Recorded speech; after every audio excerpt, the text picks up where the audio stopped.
Hello, ladies. Good evening to you. I hope you're both doing well to this middle of the week, this hump day. Here, let me make myself a little more presentable. A little rough. Been working all day. Spent a little time with Miss Gemma and playing games and running back and forth between that and working around the house. So I hope you guys are good. You ladies are having a good evening, and the folks that are joining in, I hope you're all having a wonderful night and everybody doing good. Not much going on. Pretty quiet here weather-wise, so I'm happy about that. We needed a break. Thank you for the bacon, as always. This looks good. I got some in the fridge. I think I'll make spam and bacon and eggs tomorrow. Sounds like a treat, don't it? And then finish putting some things together. I got drywall to put up. I always love doing that. That is one of my favorite jobs. I was good at that in the apartment complex when I worked for a company. Worked at an apartment complex during the day. I worked many jobs. That's why I got to see weird things all the time. I'll tell you what, apartment complexes, people act like they don't get haunted, but weird stuff goes on in places. And I'm talking haunting and paranormal stuff, especially older ones. And campus, I don't care what anybody says about Ohio State campus, probably any campus across this great country of ours, is the fact that there are some that are very haunted. Ohio State's no different. So, you ladies doing good and having a wonderful night? Miss Vixen, are you still got snow on the ground, or did you guys finally get to warm up a little bit? Same with you, Smoochie. You got decent weather going? I'm kind of itching. I have to take this off. I scrubbed up too hard tonight. I thought it would be okay, but man.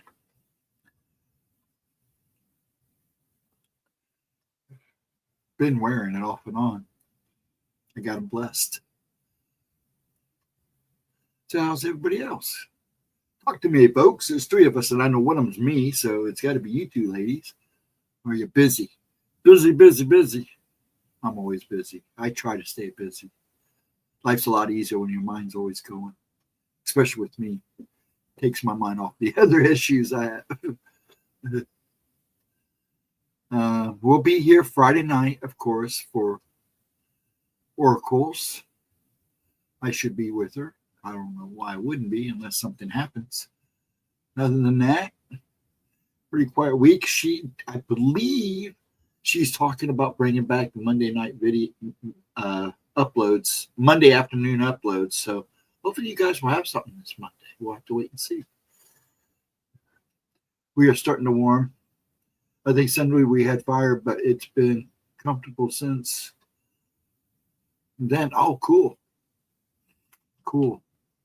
Yeah, it's nice. It got up to like 82 here today. I was pretty impressed. We needed it though. It's been so gloomy here. I mean, we really didn't. I mean, there was a couple days we got some good rain, but I mean, not like all day rain, and that's what we really need. And we've had some serious downpours, but it's done and over. And then everything else goes around us. It's either gone north of us or south of us, which is fine with me. I mean, as long as some of the storms look pretty rough.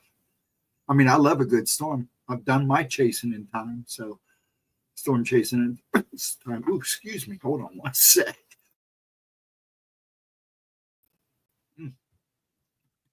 Ooh. But I'm glad the weather's finally warming up for you guys up there on the East Coast.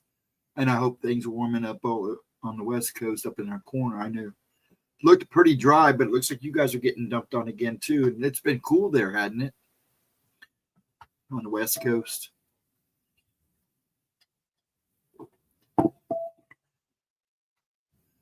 Up in that northern West Coast, I should say. Still talking to you, squatches. We got rain last night. We need it. Yeah, we do too. Really bad. I mean, we've had rain, but the rain's all been, like I said, either north or south of us, and we just get like 2-minute downpours, and I mean downpours, and then that's it. We get little ones of those, and it's done. Everything else goes around. The whole coast is in fire watch. Yeah, the drought up there is pretty bad. So yeah, I know. It was here for a while. I mean, the rain we did get south of us, where it was really in drought. I live basically right in the middle of the dang state, and south of us, especially the south and southeast, was in heavy drought. And I know they were under burn watch for a while. We were under it for like a month, maybe 2. I know the West Coast and Arizona and stuff, they'll need to watch, but they should be getting rain now too soon. Don't they usually start their monsoon season here shortly, or is that toward the end of summer? Can't remember. So if anybody knows the answer to that, please let me know.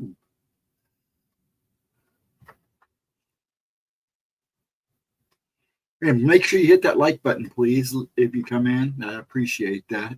That helps. It really does help. Oh, are you serious?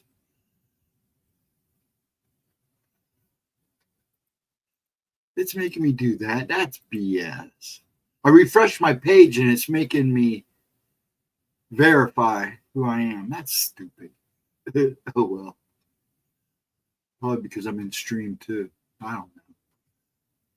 That's the problem with these open winters. Leaves us in drought. Yeah, because it was kind of a chilled winter for you guys, wasn't it, Vixen? I mean, you got snow, but it was kind of like you got it for a couple months, and you just got rid of it, didn't you? It just doesn't really add up enough to take you guys out of that drought. Because, I mean, we've had some good winters, but the last winter just wasn't winter. It wasn't snowy enough for me. Not like snow. If I'm going to be around in the wintertime, I want to see snow. You know what I'm saying? But I'm that kind of person. That was that one kid that would be the first one on the sled hill and everything. My face is awful bright. A little pale. Shouldn't be. It's just how bright that screen is. If I don't use lights.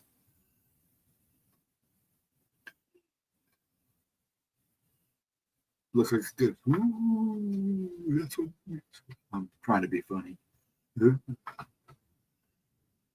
Yeah, it's not supposed to rain here again until, I mean, we here in Central Ohio probably won't see rain maybe Friday night, Saturday, if we're lucky. We got snow, but it was only a few inches at a time. Yeah, that's what I'm saying. I mean, you guys didn't even get any of those northeasterns like you should this year. So, if anything, you probably got it in rain, and you still probably didn't get enough. Because I know a lot of the north was up in drought.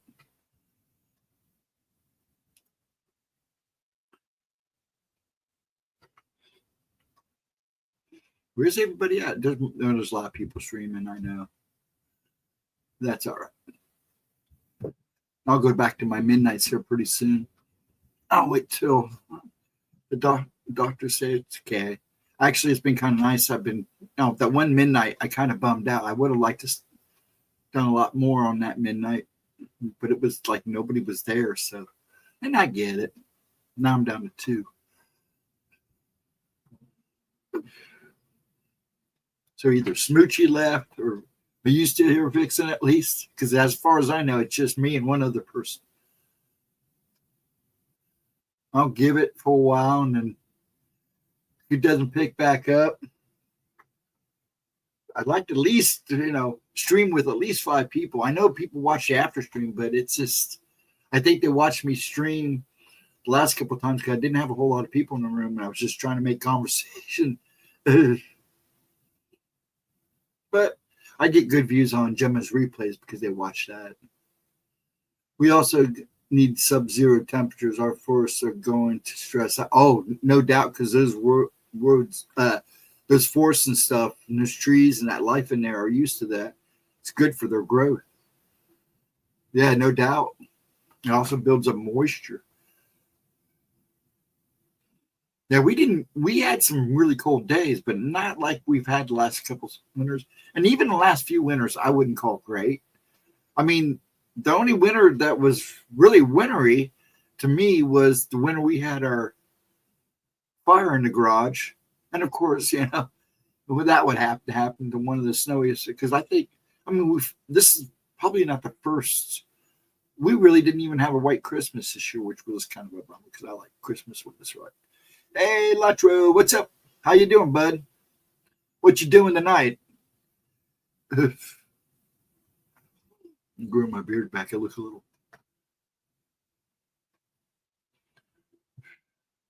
Hope you're enjoying your week so far. Staying busy. I'm sure you are. You seem like a busy guy.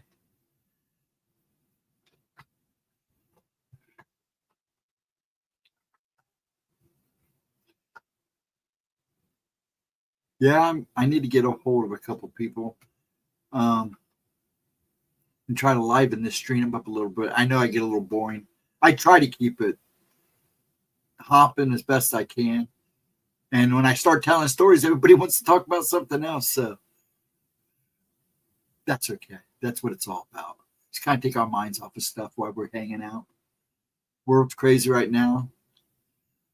And it's nice just to go somewhere and take your mind off of stuff. Just finished cooking steak and salmon. Ooh, Dad would love that. For me, and 2 hamburgers and salmon for the dog. There you go. At least the dog eats good too. That's all that matters. He had fish for dinner. He had a fish sandwich. I made him a fish sandwich. Went easy tonight because Giles was at softball, so it was just me and him.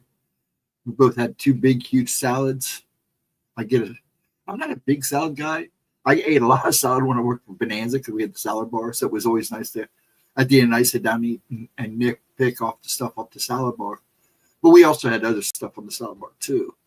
But every so often I get a cankering for a good salad, so we both had salad for dinner, and then, no, how you doing, hon? And then we both kind of chilled out, and he had a fish sandwich, and I just wasn't hungry enough to eat anything else. So we need the winners of the 80s. Oh, man, I don't know. Some of the winners of the 70s were pretty kick butt, too. I remember a couple times in the 70s getting out of school for weeks. Plus the blizzard we had, was it 78? I was working then. I walked to work just as it was starting to get bad, got to work. He goes, "We're not going to open, man. There's a blizzard coming." And I walked all the way home. It was so cold. I literally pretty much walked up the Olentangy River back home, which cut my time almost in half. Yeah, there you go. Yeah, 78, man. That was a great winter. But yeah, the 70s, man, had some kick butt winners. I remember almost every winter breaking out the seds and getting them ready. I still have mine. Red Ryder's still out in the shed here. I used it a couple times. People crack up seeing me come up with my sled, but I do. If there's a good snow on the ground, I will. Driving around helping friends in a 69 GTO. Oh, you're fancy, but that's a nice car. And Tim had a 69 Camaro, my oldest brother. And then he sold it. And the kid fixed it up, and nobody ever got to see it. But Tim said it was really nice what he did with it. I think he raced it. But yeah, I just walked up the river and went home and hung out. By the time I got home, it was like 9 o'clock. I was about frozen. It was like, dang. I was like, oh, well, it was a good walk. He kept moving. He didn't freeze. But, man, there were times you could not see. So it's like when it got that bad, I stayed on. I just immediately got off the river because there's some current areas where you don't want to cross because the ice is either thin or there's no ice at all. And there was whiteouts a couple times. And I made it home safely. Yeah, that's what Tim says now. My dad had a 1953 business coupe, 3 on a tree Hemi, and he had to sell it. Mom talked him into selling it, but it was a business coupe. Found it, got it from an old man that literally was a vacuum salesman for Hoover, and there was no back seat. It was just a wooden flat, and there was when they got it, the guy took all the stuff out. He still had Hoover stuff in there and everything, from what I understand. And so yeah, I wish he kept that. I drove that a couple times. It drove like a bag. That 3 on a tree is sweet. Oh, sorry, it wasn't a Hemi. It was a small six. I had a friend that had a Newport New Yorker, and it was a 54 or 56, and it was 3 on the tree, but it had a V8 Hemi in it. I mean, a Hemi in it. I mean, this thing ranked. I don't know. It was a V block. That's all I know. I'm not a mechanic, so forgive me if I screw up. Man, that baby cruised, but I can't complain because the business coupe cruised too. That Chevy, man, you can get that baby going. It got to rolling. And you knew if you got hit in it, it'd do more damage to the other person than it would you. A 69 Electra, wow. With a 430, Mom had a 69 Rivera. Oh, nice. Nice. As we were growing up, we had a Ford station wagon. Mom didn't drive. My mom didn't drive. It was a good thing she didn't. And then we went from that to what did we get? We got something else up to the station wagon. The station wagon had the seat that you sat in the back trunk that flipped up, that you faced out the back window. They always put me in that seat because of my rocking. But it was great for the movie theaters. They make them back in. So I always told them, if I have to sit in the back, you have to back in. The drive-ins. And then we went, what do you went? You got a Ford Fairmont. Actually, that old Ford Fairmont was a pretty good car. Then he bought a Chrysler van, and then he bought a Saturn, and now we drive and then he got done driving, so I bought me a Hyundai, which is a nice car. It runs really good.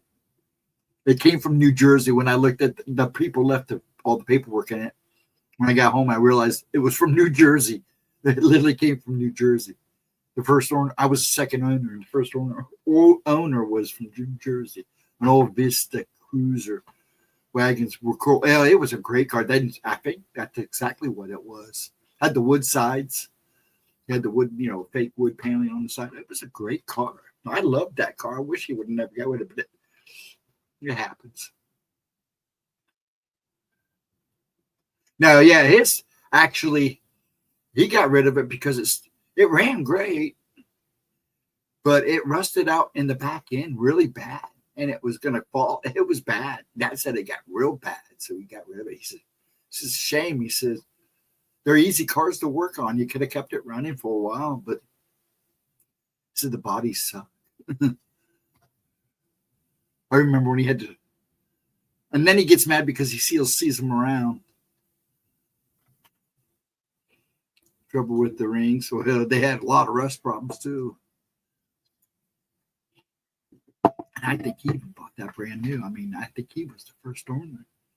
But then I know Ohio weather, there's a lot of salt and stuff, but I don't know. He said it rusted pretty bad. So he kind of misses it because he said it was really easy to work on.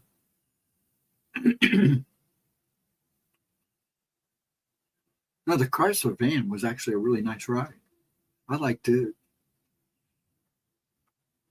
So I like room. Now I like my Hyundai. It's a little Tucson. It's nice. Gemma could tell you it's not a bad little car for a used car. I mean, I've run it to death already. I'm thinking about getting a new car here pretty soon.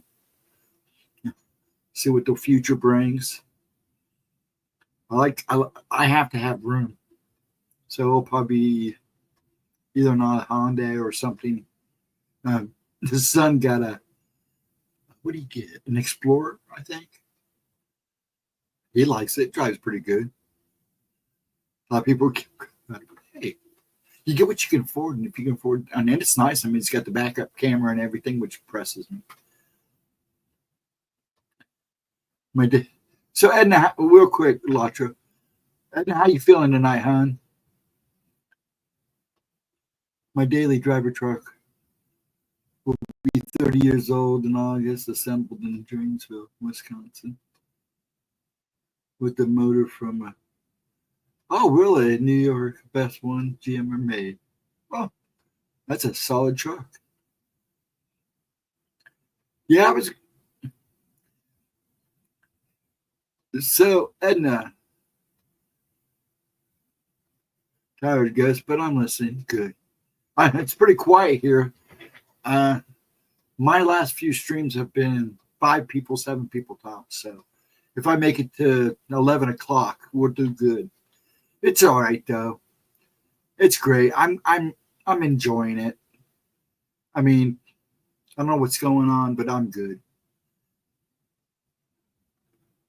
Guys only ramble a God. I ramble about everything. I'm not. I mean, I only know what I know about cars because of Dad. I was never a car, and it's pretty sad. He had 4 boys. He was a mechanic. None of us mechanically inclined. I mean, I can tear a printing press down and put it back together pretty much. I mean, a screen press and all that, and all that stuff, but was never a mechanic. I try. He's teaching me while he still can. I've learned a lot, but I had a car that the rods were always going. Loved the car, 5-speed automatic. The thing had some get-go. I had a PT Cruiser that I loved to drive that me and the ex had. Man, I ran that car into the ground. I also had a Ford Pinto station wagon. I drove it into the ground. Somebody actually offered me money for it. Said, yeah, go ahead. Because he wanted it. That little car, I love stick shifts. I love my little 5 speeds, 4 speeds.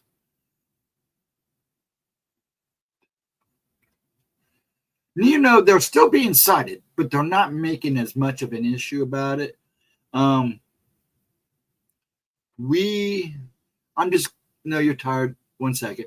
And I know you're feeling it. Pop is too. I've been off and on, but I've been working my butt off. That's how I take my mind off this stuff, is just stay busy, no matter how bad I get. But yeah, I know how you're feeling, hon. Was watching, I don't know, does anybody watch the Impossible channel with James? Sometimes he gets a little excited. Well, he's an interesting guy. Not to talk, I've actually talked to the guy. I sent him a bunch of stuff, and we made contact a long time ago. And in fact, he's the one that no, that was Mr. MBP3. Anyways,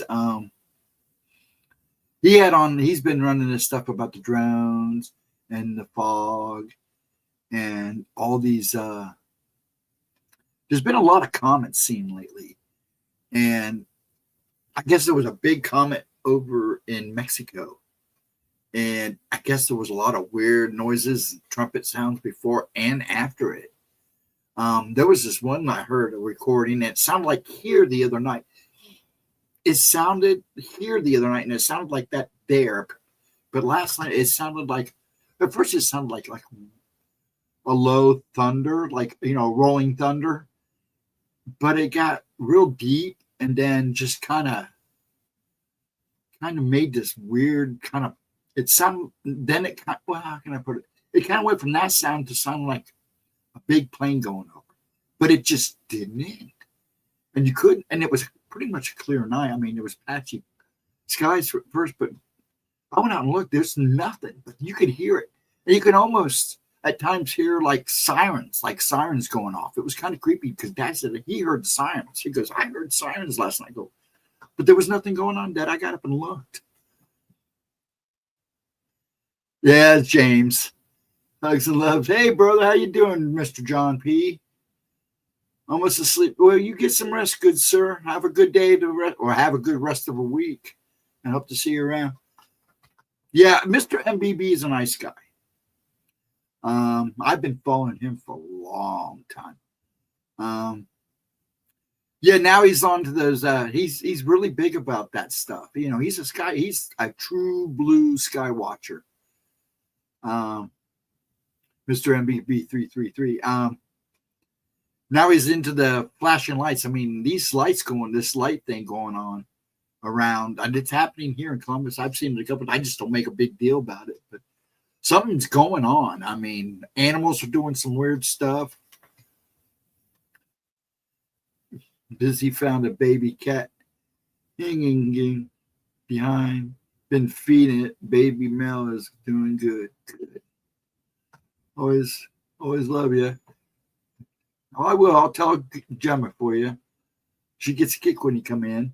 Much love to you, bro. Take care of yourself if you fall asleep. But yeah, his stuff's always good stuff. Yeah, that's Pop. He's feeling the same way. I think it's just, I mean, you guys, we've all been through a lot. It takes a little while to get kicking again. Just don't let it get you down, Edna. It's like I tell him, you got to get up and move every so often. I mean, he's been sleeping a lot. He goes today. Now, today he was pretty active.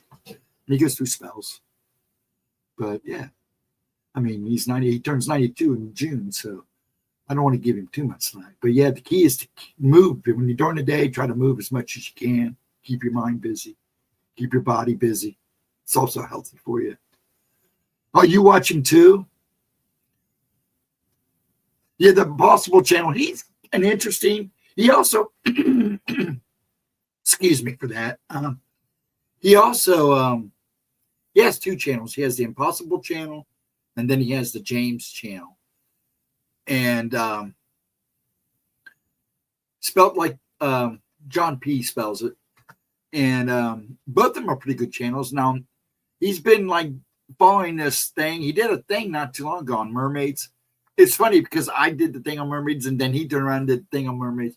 I just Sunday night for Gemma's replay. I don't know. Everywhere I've kept going to, there's been a lot of talk of mermaids. Are they being seen again? Now, some of the footage I've seen was old footage, and I'm like, I've seen all this. Like the guy that's out on the fishing trawler, the young kid.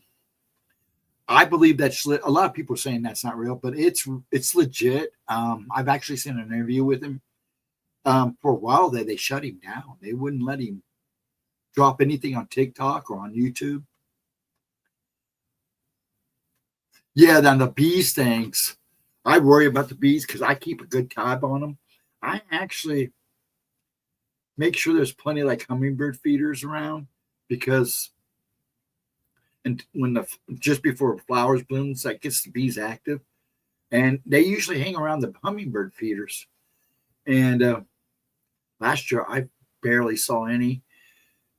He had talked about finding some on the ground on Mr. MBB3 when he went out to his back porch and had talked about other people seeing them, finding them like that too.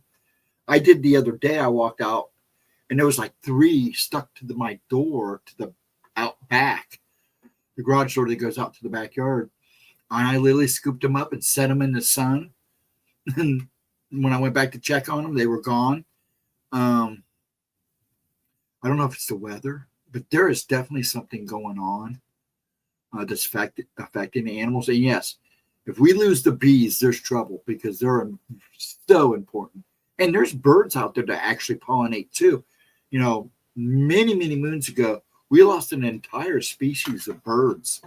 That was their biggest function, was pollinating. You know, they literally lived on these cliffs and stuff, and they're gone. Nobody knows. I mean, what happened? Remember, mermaids are real. I believe there is. We don't know the deep. You know, it's pretty sad. We know more about outer space than we do on oceans. You know, everybody says that, and it's true. You know, they send in these machines down. You know, these high-tech, you know, robotic dive machines down, whatever you want to call them, submersibles. And, you know, men go down. They can't stay down there very long. They say you can't, but they don't stay down as long as it looks. A lot of those are non-man operated. They're automatic. And some of them are being fed with AI now. And I mean, to cover that bottom, some of those deepest parts of the ocean, you don't know what's down there. Some of those are so big, like the trenches. And I'm sorry, there is things, like, oh, there's nothing to live down there. Oh, you'd be surprised what lives in that dark, deep depth. Yeah, they do. And I'm going to tell you a little theory of mine. I think when, and according to biblical scripture, Lucifer was thrown to earth and locked up in I believe that's the sea. He's locked underneath the sea with the Leviathan and everything else. I think there's a lot more to the sea than they are willing to tell us. You know, a lot of the UFO sightings are coming out of the ocean now. They're seeing more of unknown crafts going in and out of the water more now than they've realized. They're, you know, if you go look at accounts, half of them are over the ocean or close to the ocean. So there's something a lot more to our seas than they want to talk about. And there's a lot more down there than I think we really understand. And there's things down there we probably freak out over. So, because I've seen some stuff they've been, you go watch, there's a couple channels. I got to pull up their names. Aboard the USO, Captain, on give it that she got. But yeah, the ocean, space. See, the thing about space is they're not telling us everything about space either. And, you know, the more I've been I had a prophetic, however you want to say that, last night. And my last night was really intense. And I woke up a couple times. I'm going to admit, I woke up crying. This is how much what was going on has been affecting me. And I have noticed a lot of stuff for me the last few weeks. And I don't know if it's me that's going to have something big change in his life, but something big is coming. And I'm getting all the warning signs that I mean, it's like my alarm system is just going off. And I'm trying not to overthink things and just kind of go with it and read it and just kind of know that it's happening. Hey, Chris. If the Celtic Church will canonize a mermaid as a saint, you know they're more than just myth. Oh, yeah. Well, you know, it's like over in, where's that? Where the guy that wrote, Hans Christian Andersen wrote The Little Mermaid. You know, they wrote that because of the mermaid sightings there. And they actually have a Little Mermaid statue there, but a lot of people says it's there for a lot more than just his story. I was watching a bit. Oh, Endor. I haven't seen those yet. I'm sorry about that, folks. An itch. Star Wars just don't excite me.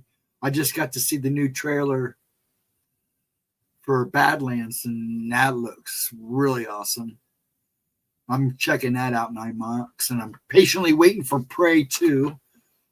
I had Dad watch Prey because he didn't see the first one. That's my type of science fiction.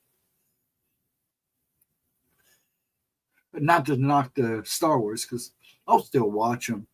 It's like there's just some shows I'm not really worried about. I like that. Stick with the main stuff. Josh says it's really good. He seems to enjoy them. So, heck, I have hard enough time just keeping up with everything else I'm watching. I still need to watch this season of Black Mirror. I haven't started it yet. I just finished one show I've been watching. I still have the last episode. Me and Dad are going to watch the last episode of Daredevil. Haven't watched it yet. And I still have a couple more episodes of another show I'm watching. before I start watching anything new. I'm just so busy, and then at night it's just I veg out and just try to read and kind of surf the net and chill out,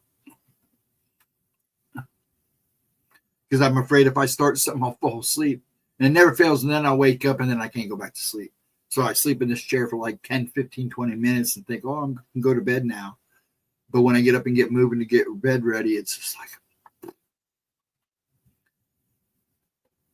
But yeah, I think there's a lot more in our oceans than meets the eye. That's for sure. And space, and they're not telling us everything about space. I still think the lady flight and calling them astronauts, if you want to call them astronauts, go ahead. That's not my problem. The problem is that whole thing was fishy and sus from the beginning to the end. So, and there's a lot of fake news, and a lot of people. But I personally, from what I've seen of everything that I watched, all the replay tapes of them up and coming down and all that. There's just something kind of sus about some of that stuff and what was going on. I mean, they opened the door from the inside before when they were live, and the lady went over and said something. They were laughing, but if you're in a pressurized case, you should be able to open that up from the outside. That's a no-no. If they are astronauts, then I'm green sheep. I totally agree with you. And I should say, hi, green sheep. No, I totally agree with you. I don't call that astronauts. An astronaut that actually goes up in space and spends time there. To me, I don't care if it's a man or a woman. And they make it sound like they did something special. There's been women in space all this whole time. Heck, a lady was stuck up there for how many months before they found if Elon had to go get her.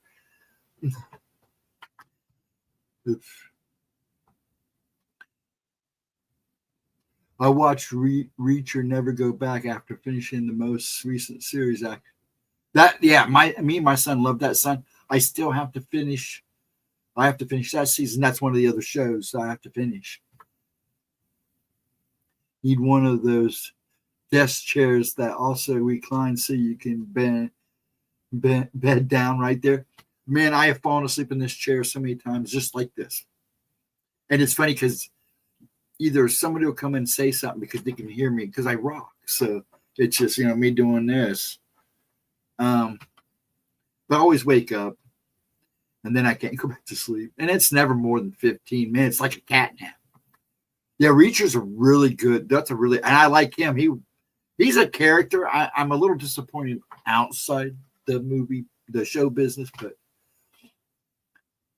to train for years to go in space, that was a bunch of rich women taking a ride on a. Yeah, I'm not going to say. I'm not going to say it online on air, but yes, I totally agree with you. I probably could say it, but I ain't taking a chance. Not my channel.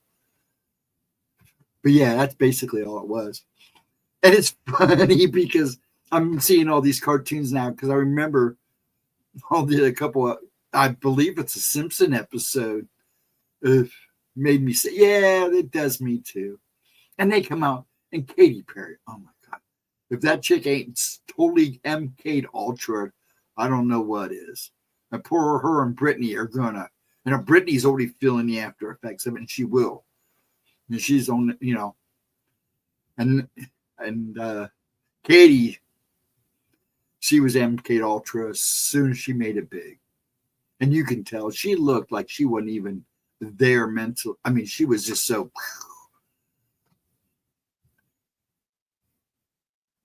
She was out there when she got off that. So, it's like kiss my butt. I'm trying to be nice. It just. Speaking my piece, the whole thing was just, it's sus from the beginning. There was this rumor, I don't know, people watch TikTok. I saw it on TikTok. I've seen it in a couple other places that they said Katy Perry paid for all this, and they had a bunch of people to help sponsor her, and it was all done in a studio. And I'm like, yeah, okay. I don't deny the fact they may gone up, but there were some things when they landed that was really sus. You know, that spacecraft should have been a little burnt. Shouldn't have looked so brand new. There was something about the craft itself that just didn't look right, other than the fact it should have had some burning. Because you come down like that, you're gonna have heat. Yes, she did, and her and her Daisy, yeah, and I totally agree. She did. She looked like she was whacked out. They should have made it. That's probably, they probably will. She said she had a new song coming out, so it wouldn't surprise me if she pulls something like that.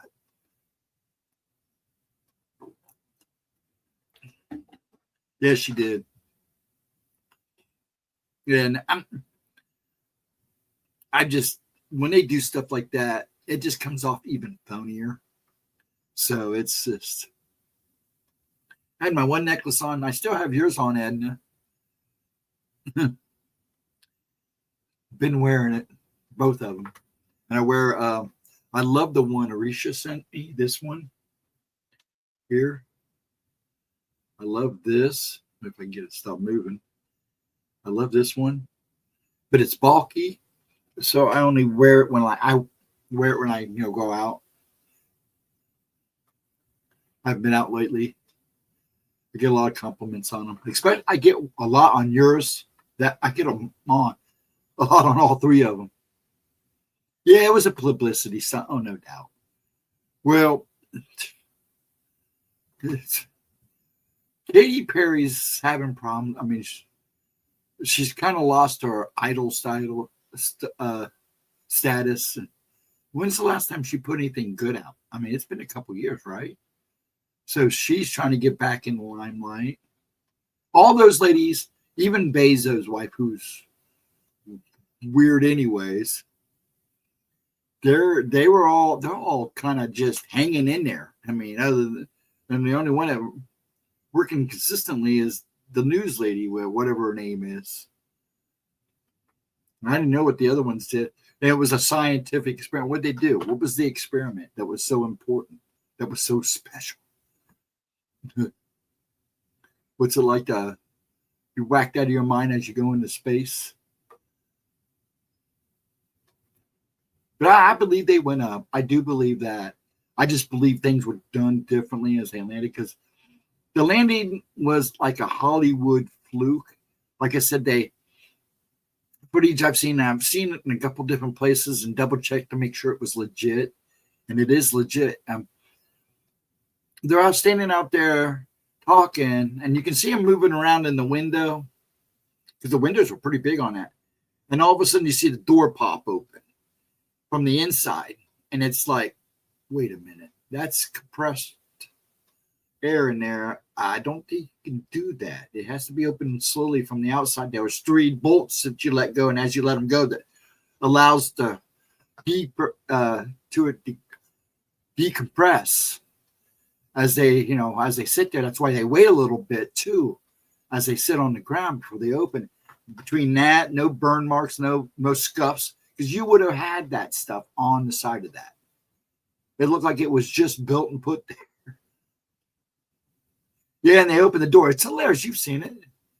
Drew, how you doing, bud? I hope are you home or out on the road?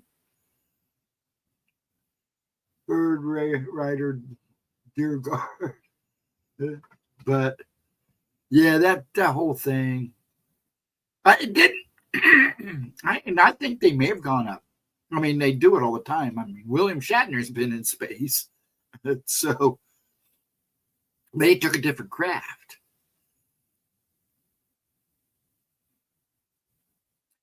I'm getting one of those organ energy necklaces made for Olympus with a silver. Ooh, that actually sounds kind of cool. Forgive me if I don't read at all, because as you can see, I am having some talking ability problems. Vixen Doe, the bacon beauty. Yes, she is. She brings that bacon in. Her and Nicole and everybody else. Got to have that bacon. I'm home. Got in today. Last Sunday, I sat up in the ports of Gloucester City, New Jersey, quite a few hours from death dealt bananas. But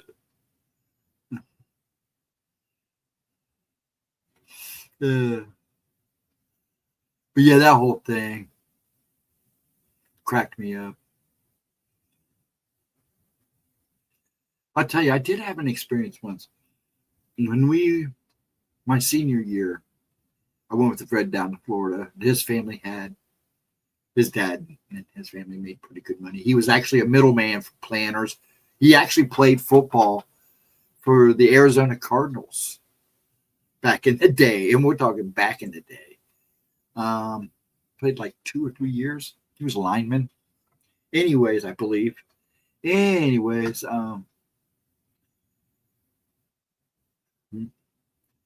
they had a timeshare, or they had apartments down there. Nice place, right on the beach, right on Myrtle Beach, and you can walk out a distance. I was really shocked how far you can walk out. And Dan always told me, walk and shuffle your feet. Don't pick them up and walk, because you never know what you're going to step on. So I'm shuffling along. I went out there. He kind of dropped back behind, and I just kept going to see how far it'd go. I got out there pretty good, at probably 200 or 300 feet, before I realized that I was starting to go down. And I got to one point where I was kind of bobbing. And I saw a fin. First, I thought it was a dolphin. And all of a sudden, I hear somebody's voice go, "Dude, get back, get back." And I start stepping back, and it came up, and it looked like a bull shark come cruising by right in front of me. He goes, "Don't move, just stand still." And as soon as it passed, he goes, "Come up on his boat." I was afraid to turn to see who was yelling at me. It was this guy in a little boat. He comes up, and I climbed in. He took me back in. Dan's like, "What's going on?" We passed Dan. He goes, "Shark." And Dan's like running. I've never seen The Rifleman. Oh, The Rifleman. My dad still watches that. They show it here on cable, not on cable TV. We have cable, but we also have the antenna hooked up. Good old Chuck Connors, yeah. Yep, love The Rifleman. He loves all those shows.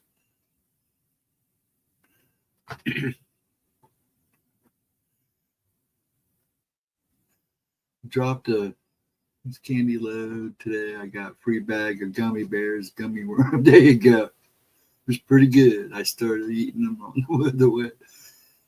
Nice.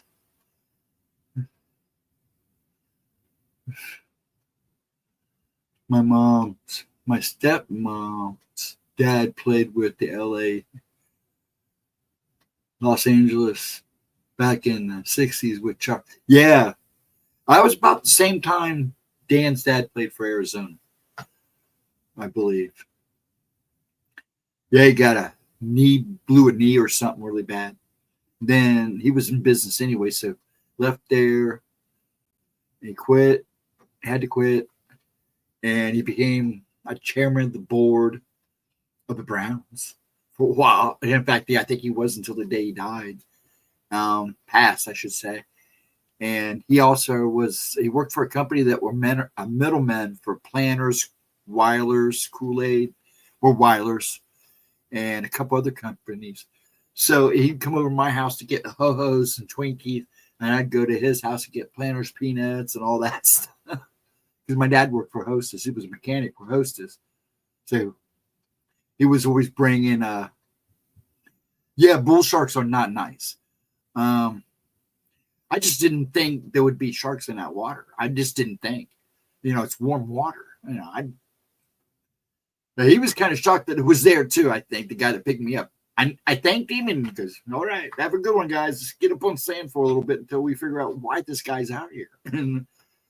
But so we got the bread drivers come back to the garage and stuff he worked in what they called the thrift store area where they had the thrift stores, and back there they have the garages where they had the bread and Hostess products, because Wonder Bread's part of Hostess. But I don't think some people realize that Wonder Bread and Hostess are the same. We're the same company, and that was Hostess was their snack division.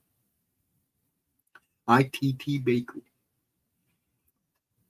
Now it's owned by, I think, either Little Debbie or Tasty Cakes. I think they split it.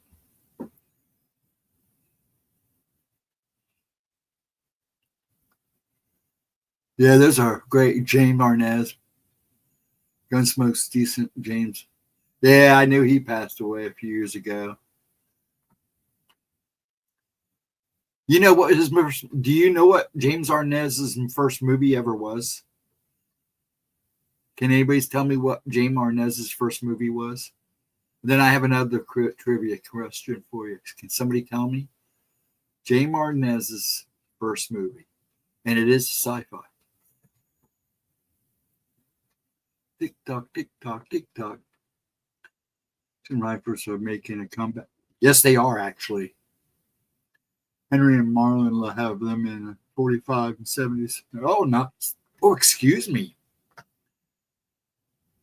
It was a horror movie, wasn't it? It's a sci-fi movie / horror movie, older movie.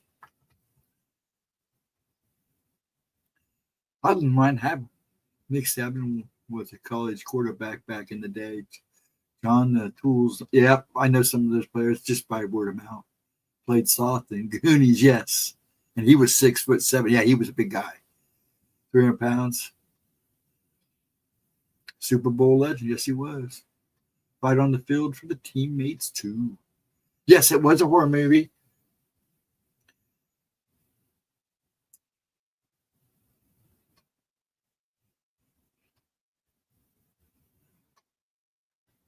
Yes, Andrew, that's just true. And John Wayne's white rifle in, was it True Grit? And then he's shooting and holding the rifle in one hand, and it was the same setup. It was The Thing from Outer Space. James Arnaz's first movie was The Thing from Outer Space. He played The Thing. Nope. Thing from Outer Space. Good try, though. Yeah, it was The Thing from Outer Space. Lemonheads. I love Lemonheads. Those are one of my favorites. The ropes are okay. I still like the Lemonheads. They have them. I saw gummies, too. You can still get the regular Lemonheads. Like gas station up there, I always get them because they're cheap. He has little ones too. These little boxes that he charges $25 for.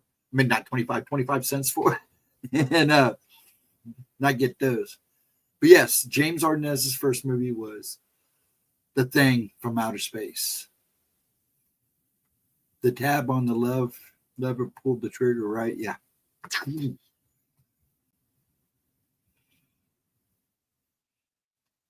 And you know what Clint Eastwood's first movie was? And it's a really short role, too. But he makes a scene in it.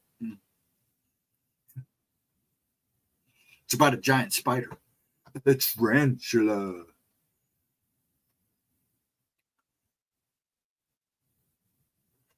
Yeah, to tell you the truth, it's actually a good guess. Man, it's been a while since I've seen that.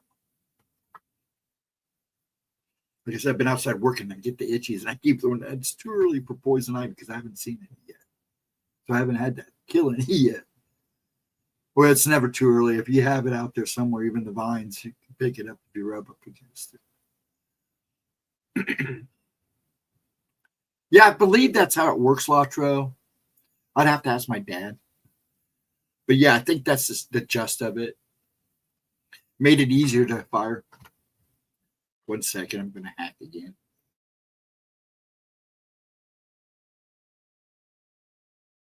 Yes. Yeah, but after he did, I think he did Tarantula.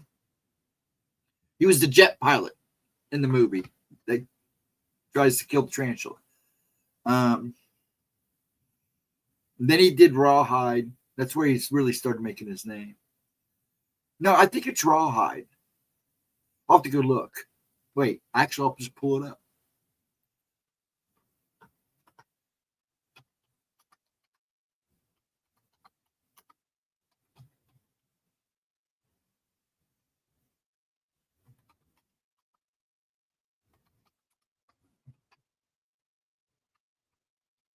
I'm looking it up now. Yes, he was. It was Rawhide. Yep, I'm looking at it now. He looked, I mean, he was a tall guy. You know that, right? He still is a tall guy. Let's see. I can't show that, but yes, it was Rawhide. I thought it was Rawhide. Wagon Train. I'm trying to think who was in that. I have to ask my dad. And you had what's the other one? Actually, it's about Fargo. Wells Fargo was a show. Yeah, it's about the bank, but Wells Fargo has been around forever.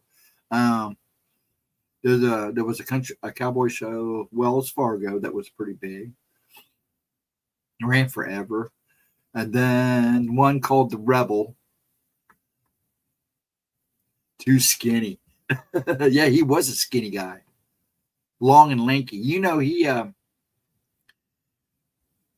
there's a story about him. He served in the war, and I think it was, I don't know which war. I think it was Korea or something. But he couldn't get a flight back home or back to the base, so he hitched a ride.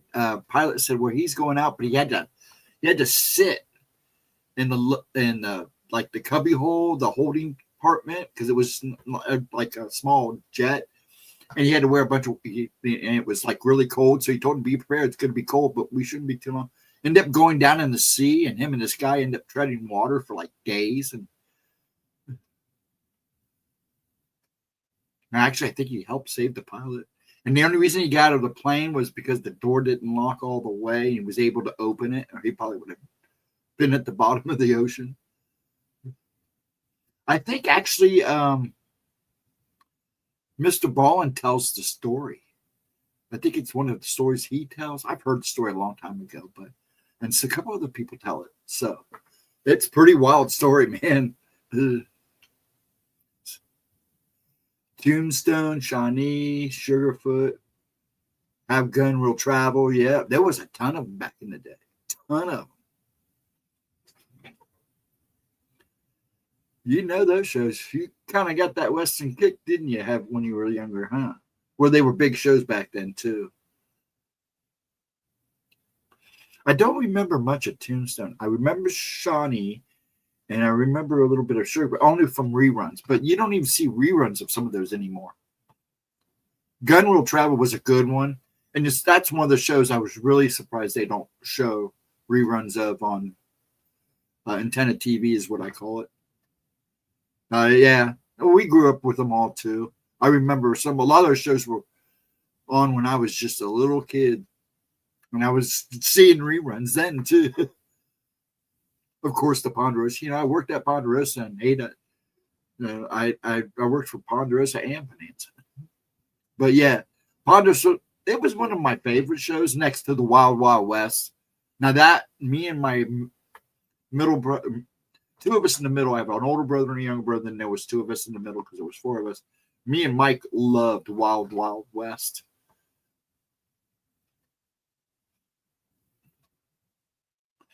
Oh, what's the name of that show? It's Ponderosa, and no, it was Bonanza, and they were on the ranch Ponderosa. There we go. Yeah, the show's name was Bonanza, and they were on the Ponderosa. Haas is the one that, I believe it was Chris or somebody here told me that Haas was the one that created Bonanza or Ponderosa, one of them. I had to look into it, and he was right. Yeah, but it was Bonanza. Yeah. The show was Bonanza, and they were on the Ponderosa, was the name of the ranch. Yeah, I did too, because he was one of my favorite characters. From what I always understood, sweet man, giving man. Sad to see those ones go.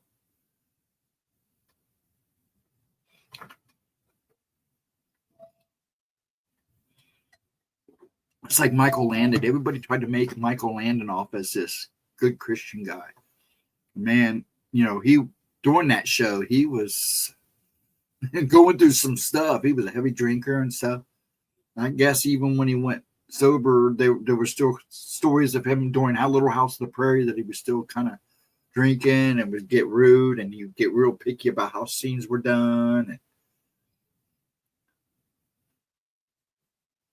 everybody loved him. Yeah, because he was that big, lovable guy.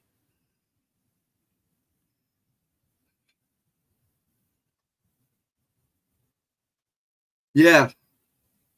And that happens. So, that's the same thing with Joan Rivers, what she was supposed to have surgery on.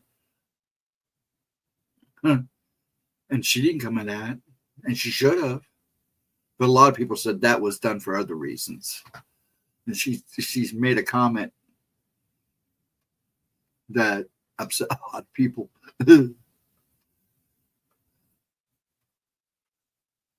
But yeah, I mean, sometimes when your maker calls, you go. And sometimes it's the most simplest operations too that this crap happens. I mean, one of the times I took a little break from this planet was on an operating table.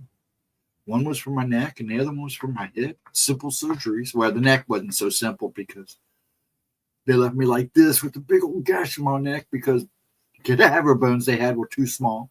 And I laid there, and the surgery that was supposed to be 2.5 to 3 hours was 5 hours.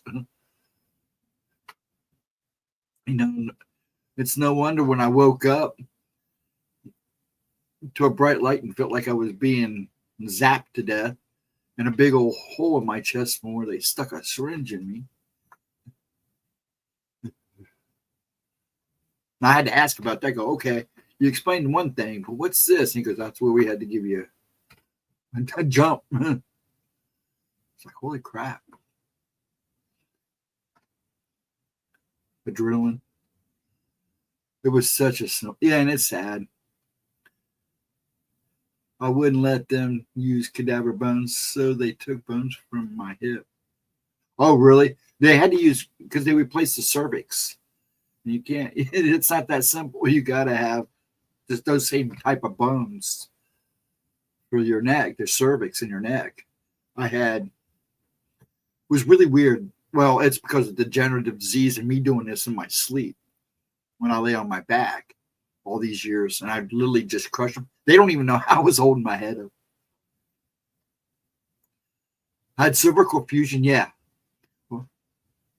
In my case, mine just were crumbles. They don't even know how. I went in, I was complaining of headaches because it just kept getting worse and worse. And I said, man, I felt like my head would get heavy. So he goes, let's go send you in for an MRI. And it wasn't 24 hours. I did the MRI and they gave me the CDs and go, don't take this to your doctor right now. So I took them to my doctor, dropped them off at his office. I get a call that next one. Dude, we need to get you I need to see you, but we need to get you into a neurosurgeon real quick and a bone doctor. And I go, oh, yeah? They think I broke my neck when I broke my back. Oh, that's possible. But you didn't, or did you? Either way, that's painful. A young guy that used to live next to me in high school, he was a diver. So he was practicing they went on vacation somewhere and they had one of those bouncy boards and he was just jumping and kind of landing and landed on the back of his neck. And he wore one of those halos for almost a year. I felt so bad for him. It looked so painful. I mean, it was in his head. And I mean, it was actually in it. I just looked rough. I was like, dude, you need anything. You just yell. Yeah, it was broken. I don't know how. Wow. That sounds like spinal degeneration to me, that you were already having a degenerative. See, that's what I have is cervic and spinal degenerative. That's what they discovered when I was trying to get into service. So they not only did the Navy use that as an excuse. I mean, I tried all of them. I wanted to be a Marine, but they wouldn't take me because of the Rocky. And I hadn't had a physical yet. So when they realized that that it wasn't that they just couldn't deal because we didn't know what was going on when I was that young. I still didn't know it was a form of Tourette's or. Once they did the MRI, I was in search. Yeah, they had me. I went, saw him that. I actually saw him that day. He made me chill all weekend. Talked to a neurosurgeon. I was in surgery. Oh, excuse me. I think that following Wednesday, it was bad. I mean, they were when he showed me at the office the MRI. I was like, was I holding my head open? I mean, they were crushed. I mean, they were in pieces. He goes, dude, how you? He goes, you amaze me. And your doctors before me told me you wouldn't survive because of you're just in motion 24 hours a day, and nobody can figure out why. And you always seem to just keep kicking. And then he's seen me break my ribs. He's seen me with sword cuts on me, clear across my arms, and all kinds of good broken toes and broken hand. And I broke my fingers. Luckily, they just had to snap them back. And toes, when I broke the toes, they freaked out because they never realized my toes were webbed at one time, and I still have the two middle toes are still webbed. They were like, oh, how are we going to set these? I said, while you're at it, just split them for me. He goes, well, it's not going to be that simple. But they did it without having to do too much cutting. And then the family had a swinging something sharp around and did a slice across my back. And the people we went to church with a plastic surgeon, and he literally grabbed skin on. You can't even see it anymore. I mean, it was like that long. It was long. I hit the whole thing on the back of my back. Just surprised it didn't do any nerve damage. They can't see that. It's a shame he passed before I can have him hide the surgery scars from the hips. I mean, it's not that I don't mind them because scars are part of life, but the one in the back looked nasty. It didn't look good at all. Looked like I was beaten or something.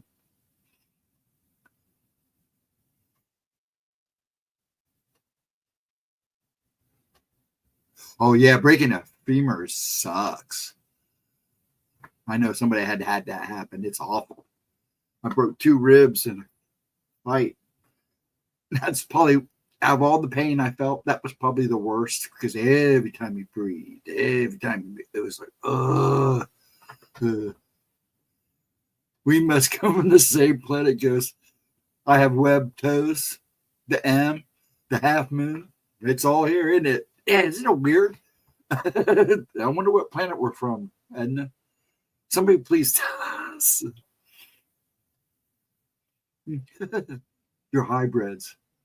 Could be possible. Mom and Dad don't talk a lot about my birth. I know it was kind of rough on Mom. I was probably rocking. Dad said I was active when I was in her. He said this like I was moving all the time, driving her nuts. It is weird. Yeah, because a lot of people freak out. Patricia, this was years ago. I mean, before all this became real big stuff. When we lit her and she was starting to get into it, she would go, you got 2 M's. Oh, yeah, so she explained it, and I was like, oh, cool. And then she goes, oh, you got the half moon too. But see, I forgot about the half moon thing until you brought it back up. And she's like, dude.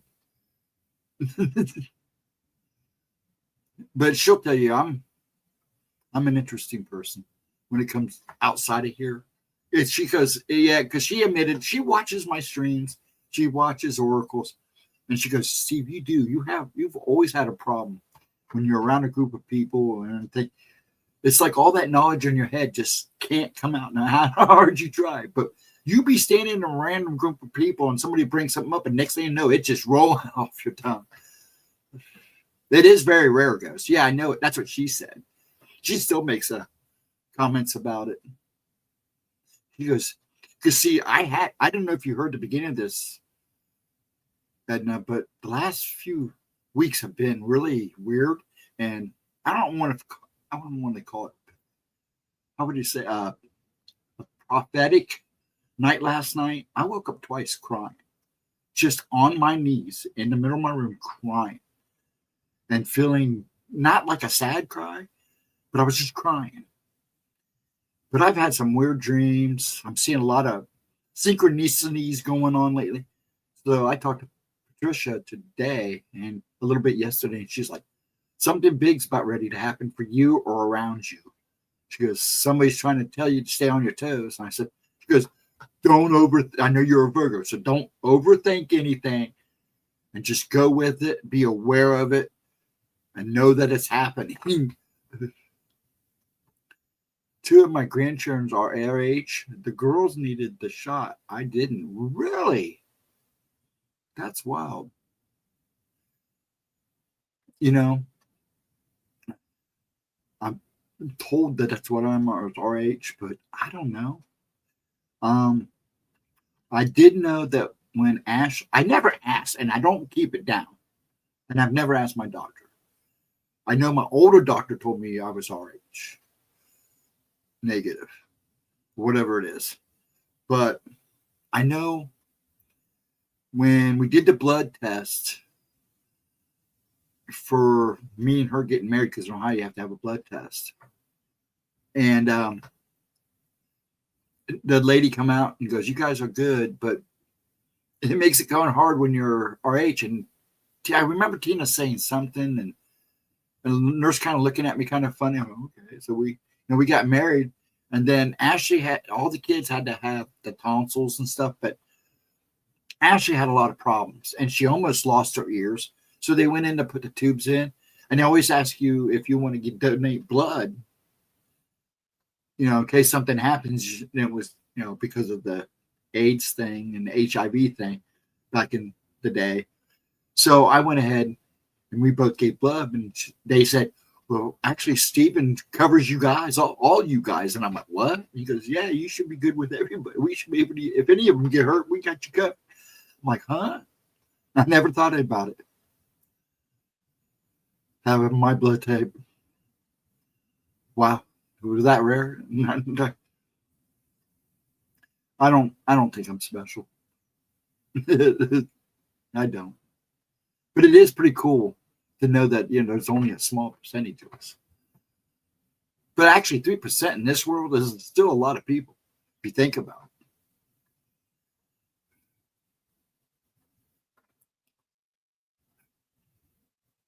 Are you RH? Negative RH, Vixen? Yep. Ooh, I'm not kidding. All I know is there were times in this family I felt like the odd boy out.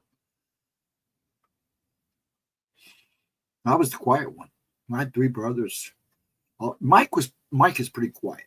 I will say Mike is probably just as quiet as me, my second oldest brother. But once you get him going, it's like me. We just don't shut up in the right situation. Mike's just a low-key guy, but man, you talking about somebody that got a temper.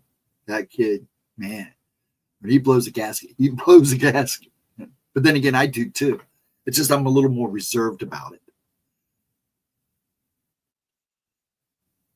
You should check it out and see if you are Vixen one time. Next time you go to the doctor, they draw blood, ask them, because I'm sure it's on file. If you've ever had blood on file, I'm sure they'll have it in the record.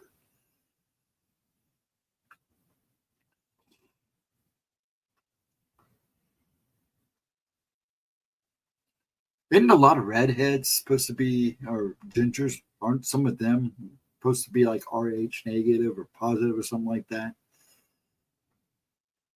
But gingers are definitely a different breed of people. They're kind of like the redhead version of albinos. They got to be careful. That's my doctor in February. There you go. Yeah, I need to ask my doctor to make sure too. Yeah, because usually your blood. Somebody in my family line was probably an RH2 at one point, because it runs in the family. It may skip generations, but it does run. It's like everybody says, it's like twins. about every other generation. Sometimes it's every generation, but there always will be a set of twins that will pop up in the family. I've heard I have to head off for choice. Have a good one, Latro. You have a good night. Have a good weekend. Hey, AK, long time no see. How you doing, bud? Are you home in Alaska? How's the family doing, bud? Have a good one, Latro. You take care of yourself. Hopefully we'll see you over the weekend. Have a good Thursday. Well, have a good rest of the week if I don't see you. AK, how you doing, good sir? You back up in the old A, the Alaskan? Hope you're good. Hope everybody's good, and I hope you're doing good. Yes, I remember. Take care, bud. You have a good one. I had my kids at home. I didn't know their blood type until later. I was shocked when they were our age. But with my blood type, I can carry both. Yeah.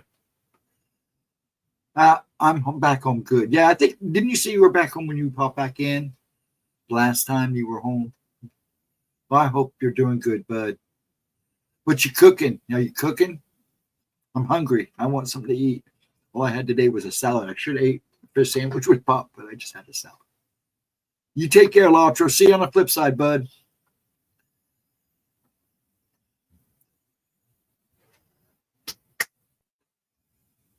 Trying to make sure I didn't miss it. Okay, it's always good when he comes in. I hope you're cooking. Are you cooking? I don't smell anything good. I wish my hair would grow back too. It got cut it this time. Didn't cut it the way I like it. But I am losing my hairline a little bit. I mean, I still have a whole lot of hair. Can't complain. I've got a brother like me he permed his hair. My oldest brother. He's such a hippie. Hey, Bat Mom, what's up? How you doing tonight? I'm grilling some chicken thighs. Oh, there you go. That sounds good. That actually does sound good. Hold on, and Vixen will give you some bacon to wrap around those. Sound good? How you doing, Bat Mom? Hope you're having a good week. Smoochie was in here for a little bit. Came in and said hey at the beginning. She might still be watching. Who knows? I hope everybody's watching, having a good week, have a good weekend. If you're coming and going, please make sure you hit the like button. That's all I ask. Leave a comment. I don't care. Just be somewhat nice to me. That helps the algorithm too. We're going to try to do some change up here pretty soon.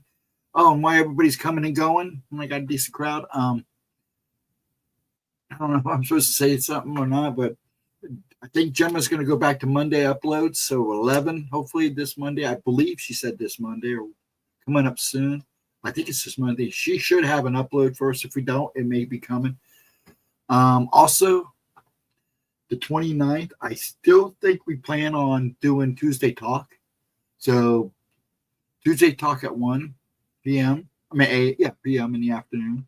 It'll be Paranormal Tuesday Talk. So then we'll get a little more. Hopefully, we want to stay on subject. This is supposed to be spooky time, and I'm supposed to be telling stories, but we turned this into a chat. Same thing a little bit with Gemma's replays, which is nice because we all need a break. And I'm really going to talk about paranormal stuff because there's a lot going on.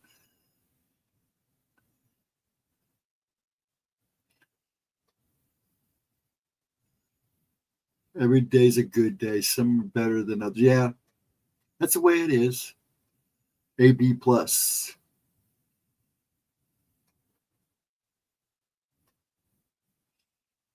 Yeah, you can give to everybody. That's what I was told.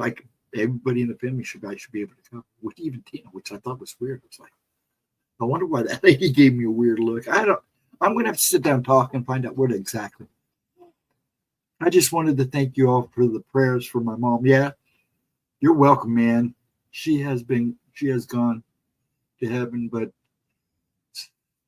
did so surrounded by a family and with courage. Good man. Good man. Lots of love to you and your family. Yeah, we were praying. I know I do. I had you on my prayer list too. I still have you on the prayer list. And when I pray for a person, I pray for their whole family, if they get along with them or not. So, and I do have a prayer list in my book. The book Gemma gave me that was supposed to be something else, and I've turned it into something else. But this is what it's in my book. Keeps all my stuff in here. And my Bible's right behind me. I'm happy you were there for her. AK, that's awesome and good. Much blessings to you. Now, can I have a piece of chicken? Vixen, give him some bacon wrap around those, please. Some wrapped around chicken thighs. Actually sounds good. Maybe that's what I'll make for dinner tomorrow night. Bacon chicken. I used to take chicken and I buy the strips, not the, I take a breast and cut them down into strips and then wrap them. Usually wrap them. What I do is I bread them myself and make my own chicken tenders. Because I think I'll do that and then wrap bacon around it. Ooh, that would be pretty tasty. I want to get the Amish lady on TikTok. She has a cookbook out, and some of her recipes are just perfect for this family because there's stuff that I grew up on too. There you go. Thank you, Vixen. But much love to the family, AK. Enjoy the chicken. Hang out if you want. We'll be around for a little bit longer. I'll probably call it, 11:30? I'll probably call it around midnight. Anybody got anything you want to ask or say or questions or any weird things that might have happened? But yeah, back to what I was saying, Edna, that reminded me. There's something going on, man. I've been seeing a ton of 11-11s, a ton of 12. I mean, those four numbers, 11-11 and 12-12, I have seen like consistently for 3 weeks now. And there's some other synchronicities that are going on. Last night was like the icing on the cake right before I actually finally passed out, which was about 2:30, 3 o'clock. I woke up the first time and was on the edge of my bed crying. I still don't know why, but I was sobbing. And I don't know how I didn't wake anybody up. Then about an hour, I laid back down and I must have gone back to sleep because I was real restless. And then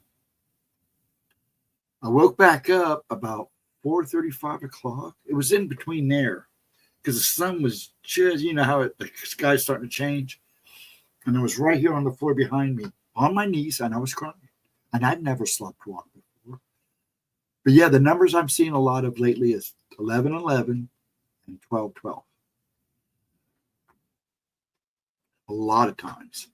I mean, I'm not big on the angel numbers and stuff like that, but those two have been in my ear. The ringing in my ear, Edna, has been, I would say, consistent for 3 weeks now. Solid. Now, I know a little bit of it when it gets really loud and really hurtful. The sun's really active too, and it's doing a lot of funky stuff. A lot of little flares and stuff popping. There was a big one not too long ago, and I think it was because if you watch the SOR, you can see a comet hit it, and right after the comet hits the sun, man, it just goes right at us. It was a big one. I wish we had clear skies those nights because, man, I would have probably got to see some really nice auroras. Mine's been coming and going.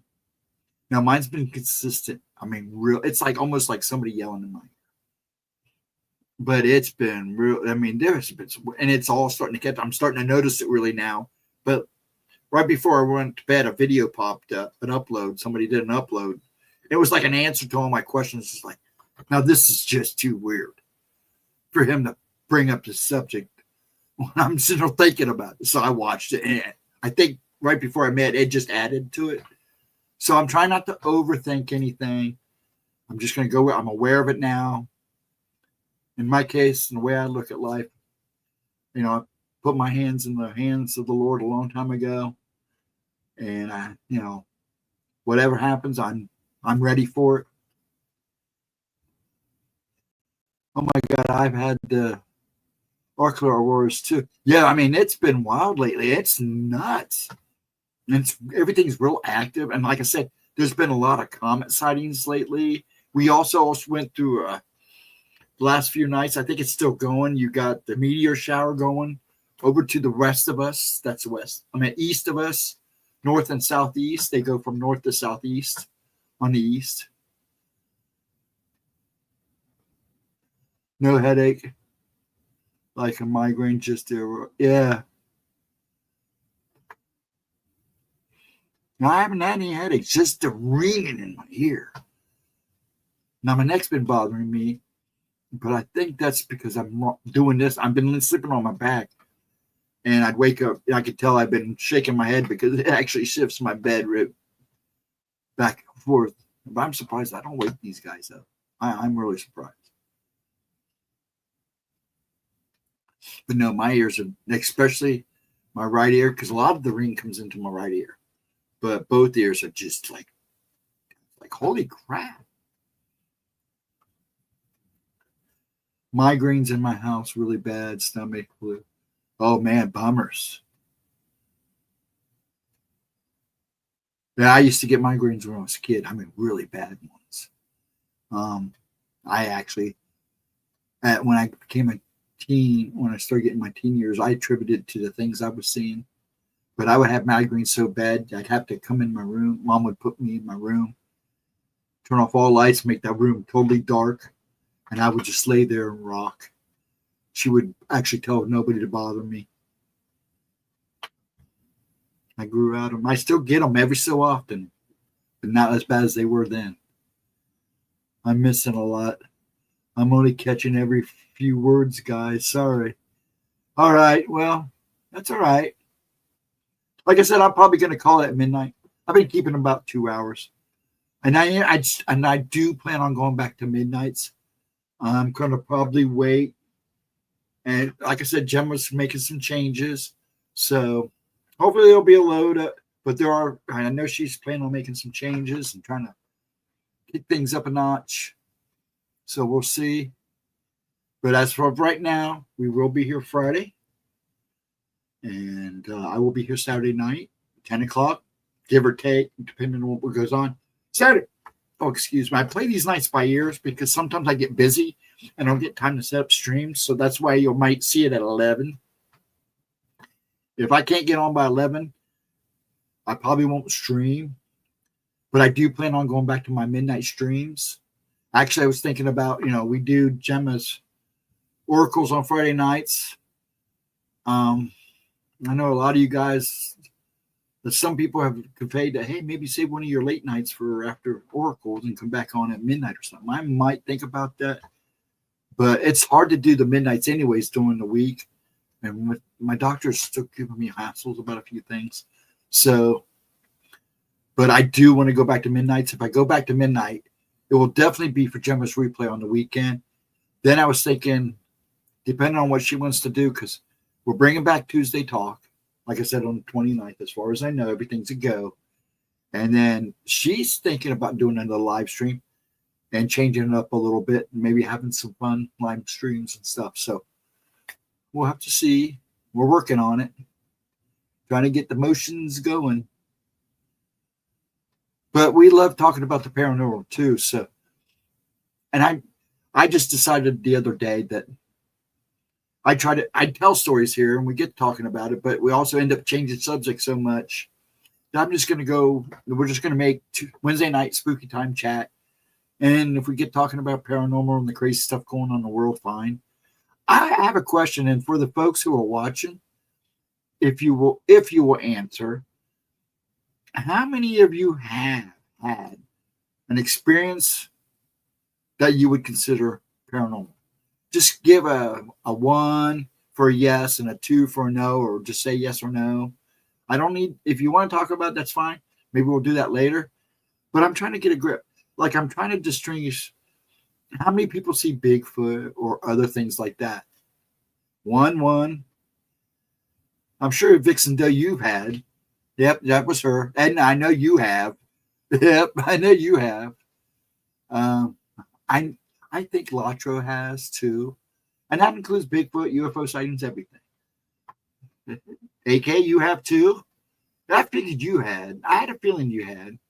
Now, we get a lot of people that haven't, that come in here and have questions in her streams and stuff. So that's why I'm asking. There's 8 people watching. Folks, you 8 people that are not answering, even if in comments or something, let me know. I'm just curious how many people that watch paranormal channels and talk about paranormal stuff. See, believe it or not, you'd be surprised how many people that haven't had experiences that are into this stuff. And then I know most of the people in the field have had something that happened in their life that's click that switch, as you might say. Because mine started young, and I know a lot of people that I know started experiences. Edna is one of them at a very young age. Now, I'm starting to realize that mine may have even started before I was 5. Because, it was like me and Dad were talking one day. He goes, Steve, you would sit back in that backyard and play, and Mom would sit on the porch and watch you, and you would be talking up the storm with all kinds of things. And she would ask you who you're talking to. And she goes, oh, them and them. And there's this thing over there. Once you've had an experience, you want answers, and that's a fact. But you'd be surprised there are people out there that see stuff like that and just won't acknowledge it.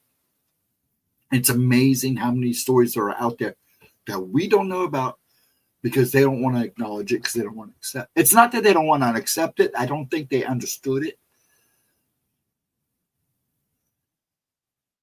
The world is a paranormal. Yeah. Well, this is what I believe. The Lord God is a supernatural being. And I don't care what religion you're talking about. These are supernatural beings. This world is a very supernatural place. So it all kind of fits. That's why I always say everything is connected. Everything is connected in one way or another. But some are told to ignore it. It's because it's demonic. And yeah, that's true too.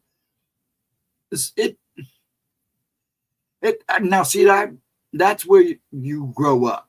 And that's what you're told growing up. Depending on the type of family you had.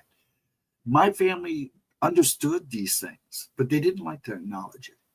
When I started having like the incident down in the cemetery, they didn't want to. Mom talked about it later. Dad still not so much. He still doesn't want to talk about it. But he'll talk about UFOs and Bigfoot all day. He lived down in Chillicothe along Mount Airy and all them, and Mount Logan and Tecumseh land and all that, all those valleys and mountains down there. And he said he played in those hills. He said, I don't remember ever seeing a Bigfoot or anything like that. And I go, 2 to 1. One, you weren't aware of them. You didn't think about it. I don't know if, who might have told you stories. I'm sure you had to have stories. I've heard stories from that family about things like that and little people. I never saw them. So probably because you were loud. No, he was a pretty quiet guy too, from what I understand. I was raised these things are the devil. Now, see, nobody ever said that to me. I mean, especially when, like I said, I was 12, 14, somewhere about that. I think it was my 13th birthday. It was right after the incident. So I think it was 13 or 14th birthday when Dad handed me the Chariots of the God and the Bible. And that just set me off even more. Because he knew I was into that stuff. Mom was always into it, but she didn't talk a whole lot. Her side of the family.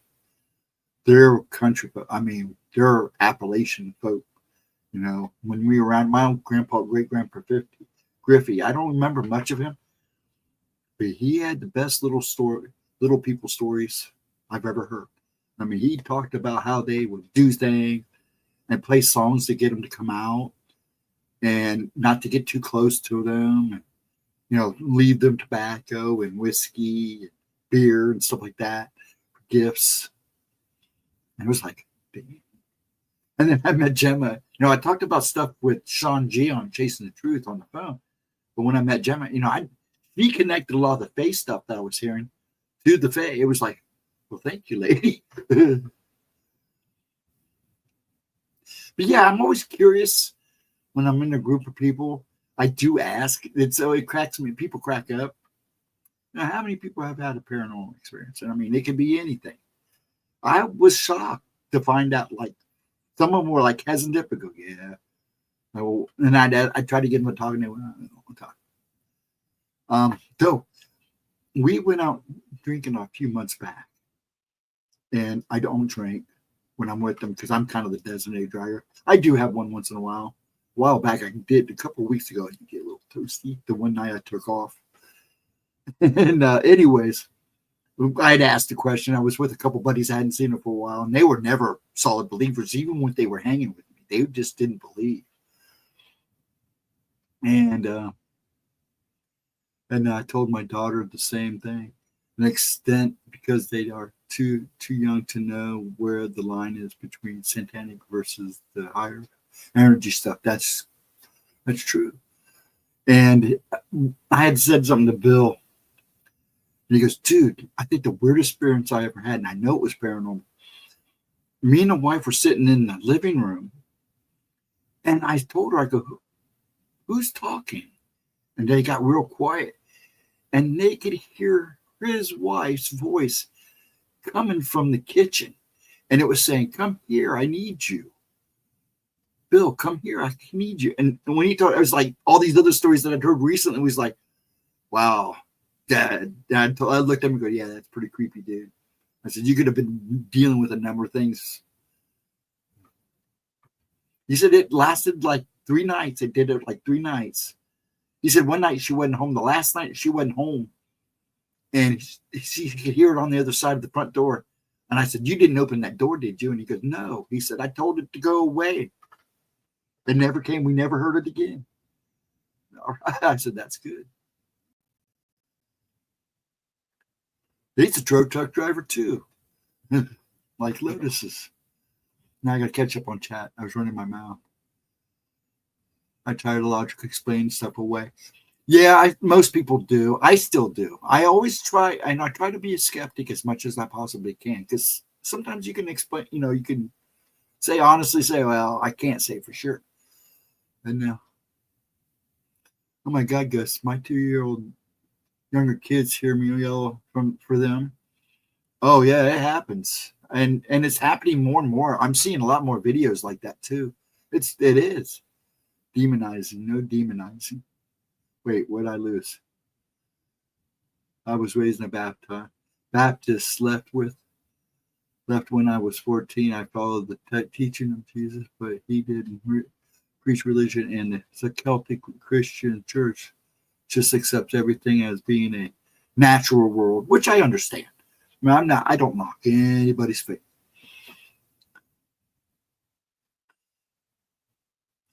Okay, you have a good night. Enjoy your chicken. Thank you for coming in and letting us know you're okay and doing good. I've been thinking about you. I do think about you at late nights. A lot of times when I get off at night, I'm going, I hope he's okay. I remember everybody comes and goes in out of stream. And you're not hard, man, not to forget. So take care of yourself. Lots of love and prayers. Saying something nice, it can change someone's life. That is very true. Just a smile can sometimes make a person's day a lot brighter who's not having a good day. So you have a good one. Hope to see you around AK. Please take care of yourself. Maybe we'll see you Saturday night. Pop in. You have a good one, dude. Enjoy your dinner.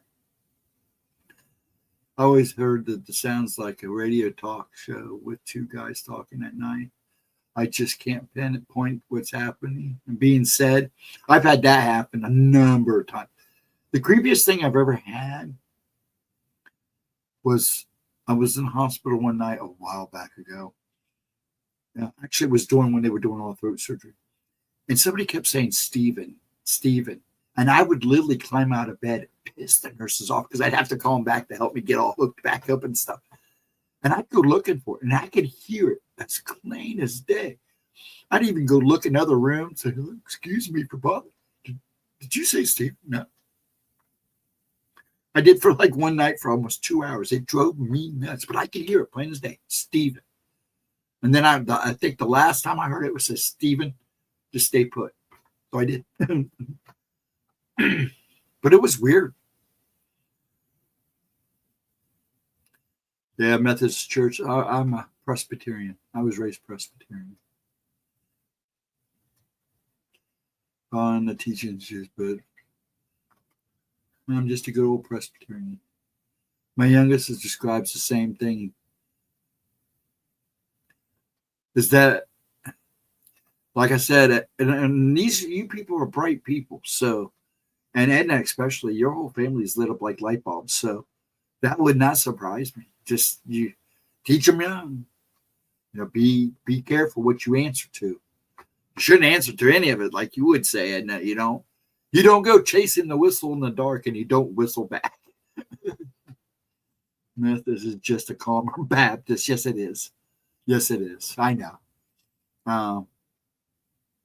I was raised around Baptists. There's Baptists here. There's Methodists in this neighborhood. We have a Catholic church right at the top of the street, so there's a lot of Catholics in the neighborhood. In fact, there's nuns.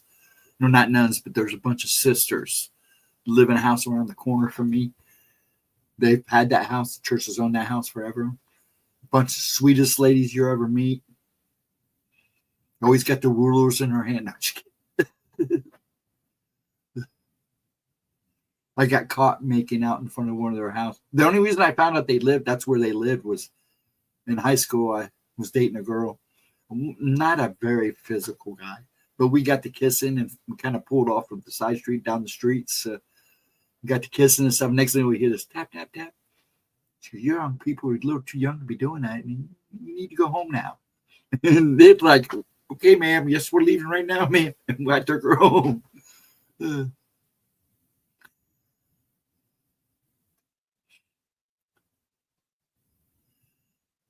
You don't know what you're dealing with. The devil's a lot. Oh, yeah. See, that's the thing. This is why I get so mad when I watch these videos and stuff, people opening doors or talking to what they think are children.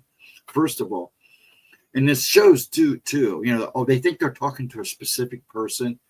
Dude, you can't, no. This is why I stopped ghost toteming. You were just opening the door to yourself to make yourself a target. Once you start letting that stuff in, and that's why the last ghost hunt we did, I asked the guys, no calling anything out. Let's just set up cameras in the house. We'll hang out. If we want, just sit out in front. We can sit in the house, but don't call it out. If something happens, don't say anything. It actually ended up being a pretty active guy. We actually caught more stuff that night than probably all the times we ghost, except for the time that we used the television static and a VCR to catch stuff. Did that white noise thing. And it's even, it's neat with a radio. You should try it with a TV. Sometimes you actually get visuals.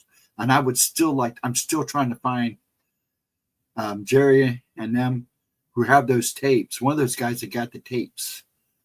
And I know they still have them. They have to still have them. Because I would love to show these tapes in this stream. And some of them are really neat and some of them are really scary. We had a total, I know the last count we had was 12 before we stopped doing it. Now, I know those two did it for a little longer. And I knew they were doing it at home too. And then, because I remember when the movie White Noise came out, I think it was Jerry, called me and said, dude, did you see that movie where the guy's using, I go, yeah. Because that's not new. We weren't doing anything new. Because, but it's so wild that, somebody actually made a movie about it. Yeah, you got to watch what you talk to. And it just cracks me up, these guys. And it's like Gemma says, and then you got the ones that just freak out. Oh, it's like, don't. No.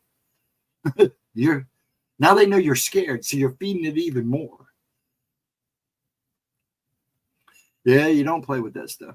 Well, actually, it's all right to get EVPs. It's like I said, if you set the stuff down and just walk away from it or just sit in the room, as long as you're not calling it out, you're not putting I'm putting this tape player out If you got a thing to say, say it. We didn't even, I told him not to even do that. Just set everything down, turn everything on.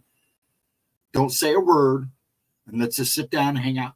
And if we got a little too active, you know, in other words, if we got to talking too much, we just sat outside that night. And it worked. I mean, the stuff we caught, we had EVPs, the conversations you couldn't understand. That one in one of the tapes, it sounded like somebody was literally tapping the recorder. It was really weird.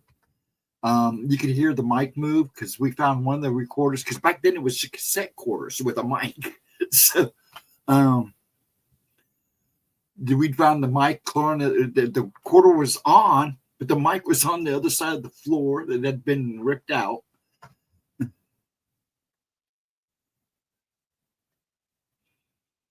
She said, "Grandma, there's a little man in my house, and he peeks around the corner at me." And I thought, oh no. He's seeing the little folk, yeah.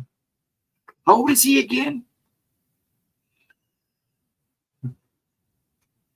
Yeah, those was kids. Is he the new little guy? Because I know, I'm telling you, that baby, even Patricia said he was lit up like a light bulb with a big old beacon. I bet he'll be one you'll have to keep an eye on. He'll be four, so was the little one. He was a little cool. Okay. That wouldn't surprise you. Like I said, your whole family's lit up like a light bulb. You guys are beacon. So you guys are, and those kids, the baby, and if this little one is already doing this, talk to her. But you know what to do. I told you, when the time comes, you'll know what to do. And you will. She's little strawberry blonde. Aw. She said that you said shines so bright. Yeah. But she does. You all did. That one picture you sent me, I was like, holy crap. Even Patricia was like, damn. And she's probably way more in tune than I am. Though she'll tell you differently. She goes, no, actually, if Steve would sit down and really listen to me, he'd be surprised what he could do. And I don't know. It's bad enough I see the things I see. I don't want to be doing any of that stuff. You know, I already have some conflicts with some of the things I do now. So, you know, because despite what people think, I may not be the greatest Christian, but I'm try to be as faithful as I can. And I'm, you know, participating in some things I probably shouldn't participate in, but that's all right. I mean, what will come of it will come of it. I was put in certain places for a reason. What they may be, I don't know, but I have a little lady in the lady in the light that keeps telling me, you do just stay where you're at. You're doing fine. I learned that if you have faith, look around, but put out a plate of bread, something sweet and salt. The salt will repel anything negative. Yes, sea salt's probably the best for that too, or the pink salt, the Appalachian Mountain, or what do they call that? I have a bottle of it. Gemma sent me a whole bottle because I like to soak in it, and I always feel really revived after I get out of the tub. But that pink Himalayan, there it is, salt, man. I crushed some of it up and put it around the house this time. Got it blessed and put it around the house. Now, weird, the other night, was it last Friday after? It was either Friday night or Saturday, and I can't remember what night it was. I was out back. A lot of times when I get down the stream, I go steps. No matter how hot or cold it is outside, I go to the bathroom, and I go outside for a little bit and just kind of unwind, do a little Tai Chi and kind of get my grips. And the other night I went out, I came right back in. It wasn't in my yard, but in the yard next to us, there was this black shadow. And I literally watched it go from their backyard to, it went at an angle. There's a house here right behind me. I'm facing our backyard. There's a house here. There's a house. There's a little offset, and then there's a house, and then there's a cemetery. It literally went from their house across diagonal to the other yard and just stood there. And I thought it was a person, but I realized it didn't climb the fence because there's a fence there. And I'm like, okay, I don't think I'm going to stay outside tonight. So I went back in. Oh, Epsom salt bath. Yeah, I don't mind Epsom salt, but that pink Himalayan mountain, that pink Himalayan salt, man, I like it better than the Epsom salt. Yeah, it does. In fact, when I do my fasting, I'm due here next weekend. That Saturday and Sunday, I will soak in it. Then I'll do it again at the end of that week. And it's a help. It's like a help. I have evidence of that. I have been told that they are around me. I don't know why, though. There's a big chance there might be a reason. I haven't seen any since the gray guy. I'm thankful. I know you do not like seeing stuff, and I know you don't. Seen evidence of a bag of Celtic salt. Ooh, that would be nice. That's nice to have too. But yeah, little folk, they're so interesting. I like the little folk, but for a while there, I was seeing those crazy. Ryan prefers me to call them pale crawlers. But these things I see, they're not around water and caves. They're not always in the woods. I've seen them in the city, in buildings and stuff like that. I don't know what these things are, but they are just a tad bit more different than these pale crawlers. They're more thin and they're more lanky, and they have this weird kind of vibe to them that's not good. And their fingers are like super long, and their eyes are really deep set in their head. And they got fangs, everyone, and then each one I've seen have always been just a light bit different, but the same as the other ones. You know what I'm saying? Like they're individual.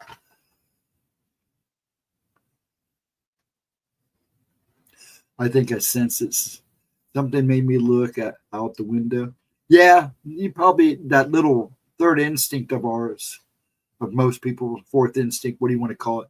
It kicks in. Sometimes it just lets you know, hey man, you might want to check out the window.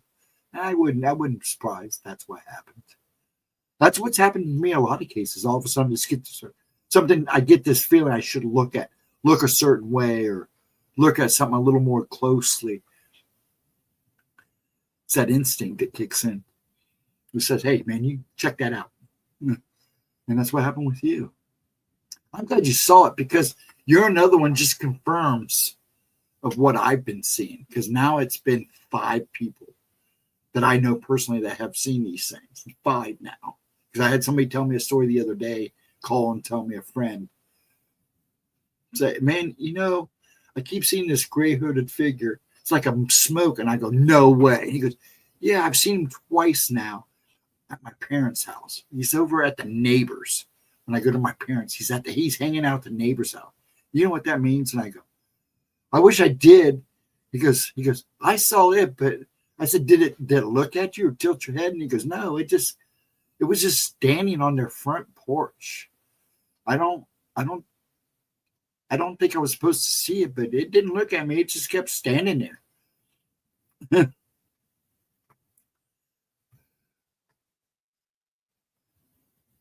I think I sensed it. But put the particular window, not the 2 in the front of me. I had to go to, and you felt compelled to. Yeah, it's your son. That's something trying to tell you, hey, you might want to go check this out.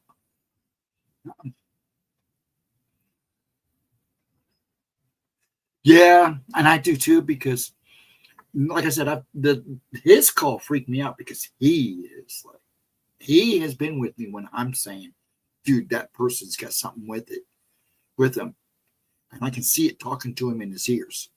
And he's like, you're full of crap. And then he sees my face, and you think it's kind of fleshed out now. When I see this stuff, I either rosy up and get real red, or I start to stammer when I talk, because it's just so off-putting. And I try to, and you think all the years I've seen this, I'd be used to it. But there are some of these things I get in this and feeling. But when he told me what he saw, he's like, no. Because, dude, I know, but I saw this thing. And he's like, it just stood there. And it's been over there a couple times now, just standing there. And I even walked in front of the house to see if it was just, I'm just seeing a shadow or reflection, something odd is going on. He goes, no. It's just standing there. But I will say this. It looks like it's facing, he said it looked like it was facing the door. And it didn't look at you. It didn't turn around till its head or anything. He goes, no. It just was standing there. So it didn't see him looking at him. He said it freaked him out. He said he had his wife all freaked out. She said she went out there trying to see it. Goes, I don't see nothing. He goes, it's right there. He got pretty emotional about it. I was like, dude, I don't tell you. I've seen it too. So I've now up to 5 people that have seen this thing. I just wonder how many people across this world have seen this thing and why. Because you don't get a vibe from it. See, he doesn't pick up on that stuff. He's just saying what he saw. I knew better not. Well, did you pick up? Did you feel scared of it? Did it make you feel scared? He just by the way he was acting, he was just freaked out. So I didn't want to get into all that because he's not into that stuff. So yeah. Now a couple of the other people, they said they didn't get a vibe from it. They just felt kind of weirded out that it was seeing it and couldn't understand, like you, couldn't understand why and want to know why. And I'm like, dude, I'm trying to find out too because I've seen it a couple times.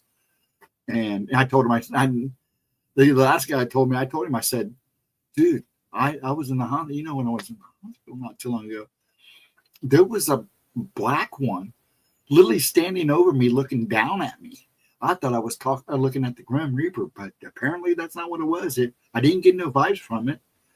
Actually, I felt kind of comforted by both of them when I saw them both because I seen the gray one too there. He goes, really? I go, yeah. But when the gray one seems to see me because it always tilts its head like, what you get this feeling like it didn't understand how you're seeing it. He goes, I didn't get that. He goes, I can see it. And she couldn't. She was freaking out. She thought I was losing my cool. She kept asking me what I was smoking. I said, and I know he doesn't. So that thing's too. I mean, what's his? See, I don't know. That's the same question I have. Why? Why are we seeing it? What is his purpose? Because it's hard to get even if it's good, if it's bad. And I'm just waiting for if one more person gets up and says to ask me about it. I'm gonna start keeping a record. I probably should now. Have you seen anything like that, Vixen Doe, or anybody else in the room? Because it's becoming these hooded figures. Some of them seem to be solid, some of them be smoky, some are black. Then a lot of people are seeing the gray ones. Now I've seen a black one, and I swear I thought it was that first one I saw. I honestly thought it was the Grim Reaper, but it's not what it was. That's not what it felt like. I would have known that. I've been on that doorstep many a times, and I would have known if it was that. Extremely tall, yes. Now, I didn't ask him how tall it was. He did say that when he walked in front of the house, it seemed to cover the door. So, and you figure what, a standard door is probably 6 foot, maybe 6.5. I mean, they make them tall now, a little taller now. But an average door is probably about 6 foot high. He said it covered the whole door. He said it looked like it was blowing in the wind. And he said it was really weird because the wind was like super light, but it was like the bottom half of it would be like doing this. He said it was creepy. He said he never seen anything. Because I know I've been with you when you see stuff. And I know in a way that when you're joking and when you're not, you're usually not joking. I said, yeah, but you don't ever believe me because I kind of do sometimes. But now I think I do. Not that I remember, just the lady dressed in heavy black lace. Ooh, yeah, I think you've told me about that too. Now that I find interesting too, because there's a lot of stories of ladies or women, a lady in black lace or like a black like wedding gown.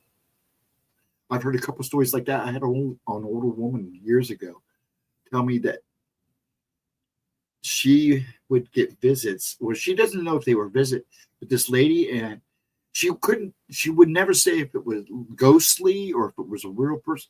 But she said this lady, it looked like it was an all black wedding gown, would stand in front of her house for like 3 or 4 nights and disappear, then come back like 3 or 4 days later and be there again. And she couldn't tell. She was trying to get out of me if it was a sign. I go, I don't know. I've never heard of that one. You're the only one that's ever said anything, but I've heard other stories like that. They're either in the black lace. I find those interesting too. Or a morning. I never even thought about that. A morning gown is highly possible. I didn't even think about that. I don't even know if she's still alive. I never even thought of that. A morning gown. She said it looked like a wedding dress, but that sounds like I never even thought about that. Oh my gosh, thank you, Vixen. I may have to change some things. I never even thought about that. And you see them all the time in horror movies. I mean, some of the older horror movies and stuff. I didn't even cross my mind. Wow. Thank you. Name, I just added a piece to the puzzle. Because, see, I know she saw her a couple times. And then I was like, I know that her husband passed like a year later, but he was kind of rough at that point. He had cancer.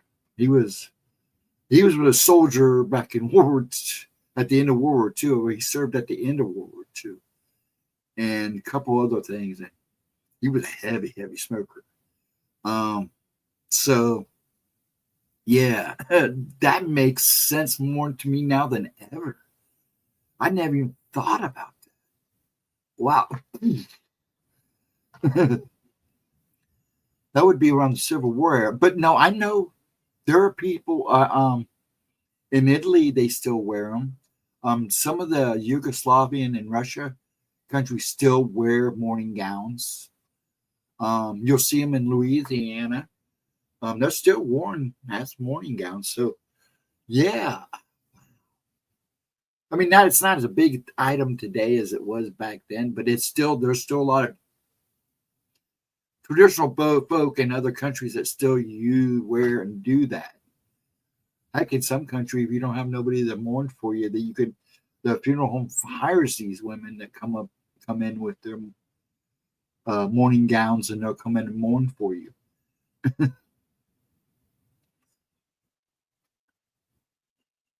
Not the long ones. There were then they're shorter now. I've seen in Russia. There's some pictures from a friend of mine when his father passed and they took him back to be buried in Russia. The women were all in the long morning gowns, and this was probably late 90s, no, mid 90s. I haven't talked to him for a while to reach out. He talked about a character, man. But yeah, they all had morning gowns on. They were all black. But I haven't seen any new ones, so I couldn't tell you. I just know from what I've seen over the years, I know that there's still that tradition. I didn't know they've changed in style or what, but thank you, both of you. That didn't even connect in my brain at that time. A morning gown. It makes so much more sense now. Or I knew she wouldn't. 1 second.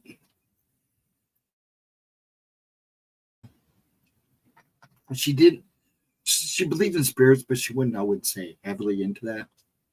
But she was highly superstitious, which is weird I don't believe in that stuff. I don't really believe in UFOs and that stuff, but I am superstitious.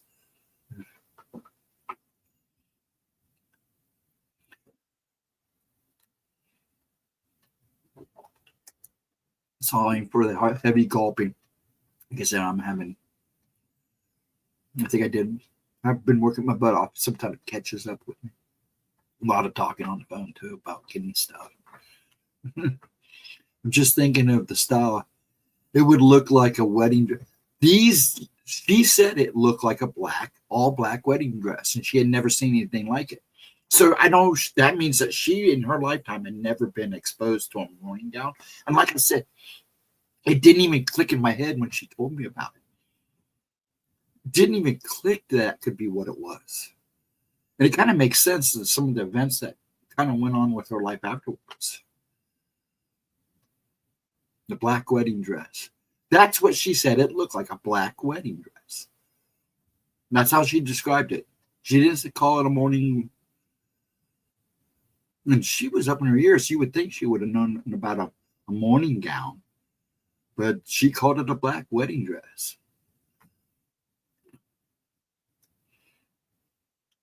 She said it looked just like a black wedding dress, and a veil and everything. I asked her if I do remember asking, was she holding flowers or anything? She said no. She's just standing there. She had long black gloves on. She said that I remember her saying, because she described the detail, the dress in very good detail. So it was silky. You could see it shimmer in the light. And so I think whatever she was seeing, she was definitely seeing. She had detail. She had long black silk gloves on. The veil was real heavy. She said she couldn't see a face. And she couldn't see so much of the color because the veil really hung low. And she said that the dress was real puffy, not real puffy, but a gown. And it just touched the ground because it would kind of sway a little bit.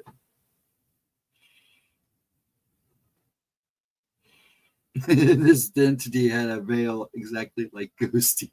Yeah, I tend to put my veil on a lot, don't I?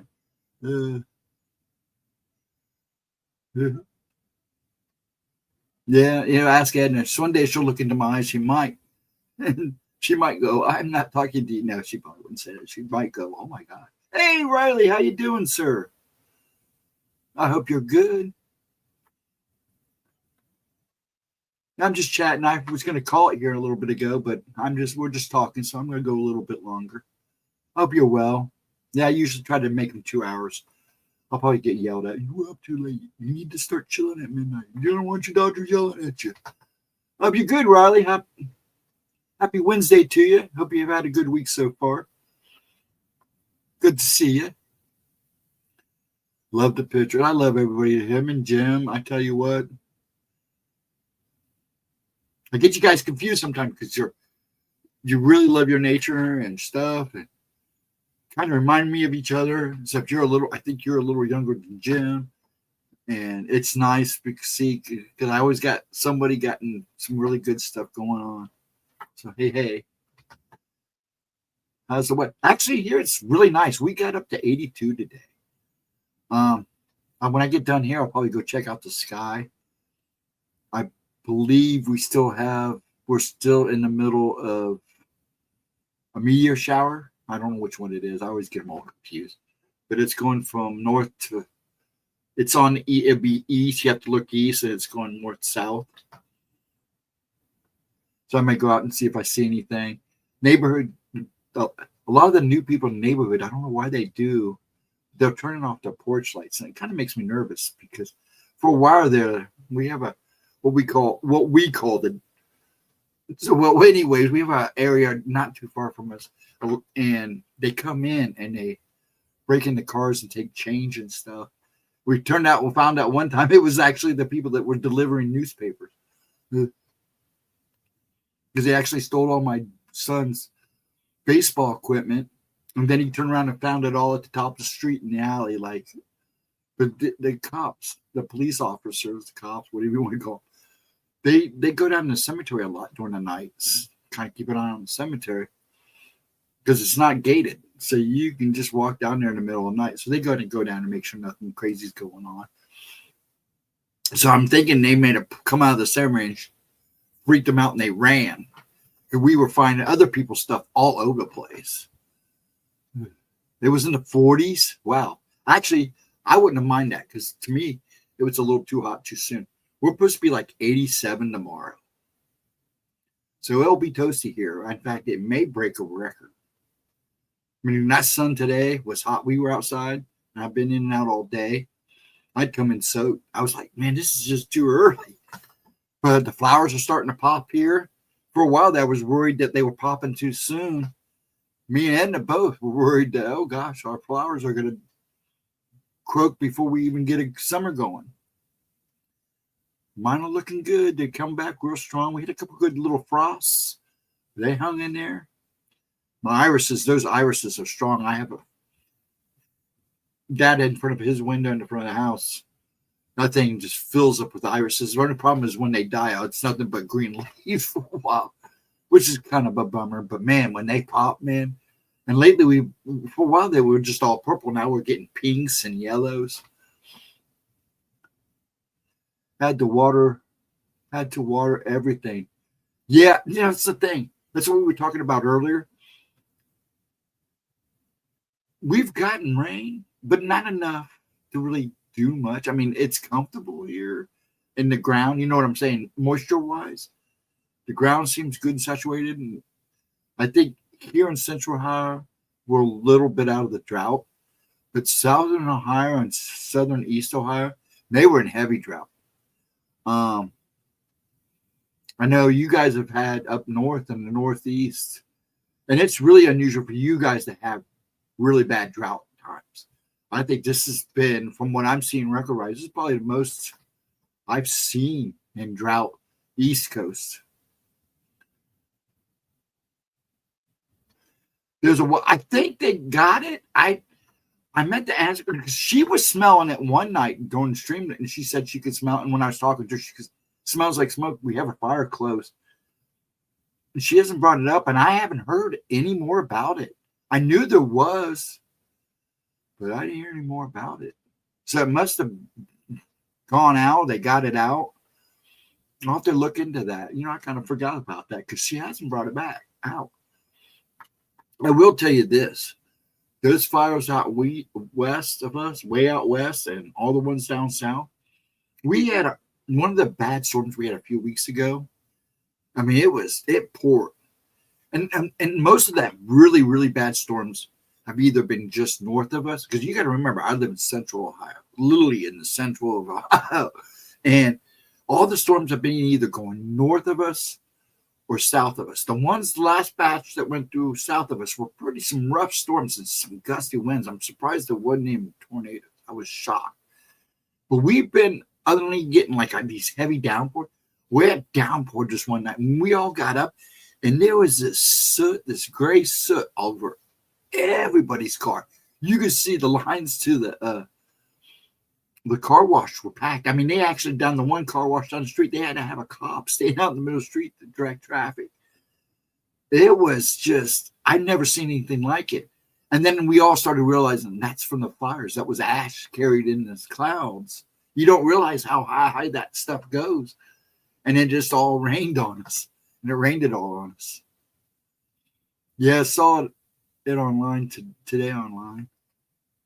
Been going to the mountain all my life for Easter sunrise service. I went Sunday morning. We have it down here at the cemetery, sunrise service. I get up and go, and these guys don't even know I'm gone. I'm out and back. I get dressed. I put a tie on. I go down, listen to the services. Like I can walk to church service with that one. So I go down, listen, and I'm back and buy my jammers in bed by the time they get up. I don't even know I went. I was laughing this last Sunday because I had changed and was sitting on the edge of bed when he finally got up. He just kind of looked at me. I didn't say nothing. I didn't tell him I went or nothing. I said, "Good morning, Pop." Huh? Was talking about the Jersey fires. Yeah, I haven't heard any more about it. It's like I said, she said she could smell them, and they were getting to her. So they must have got them out. Last I heard, over 1,000 acres. I wouldn't surprise me.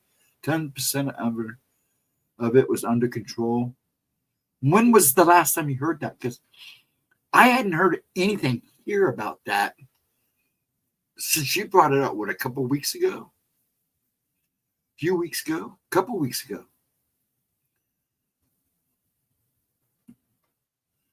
No, I'm not in Jersey. I'm Central Ohio. I didn't know if you knew that, Riley. Gemma's in Jersey.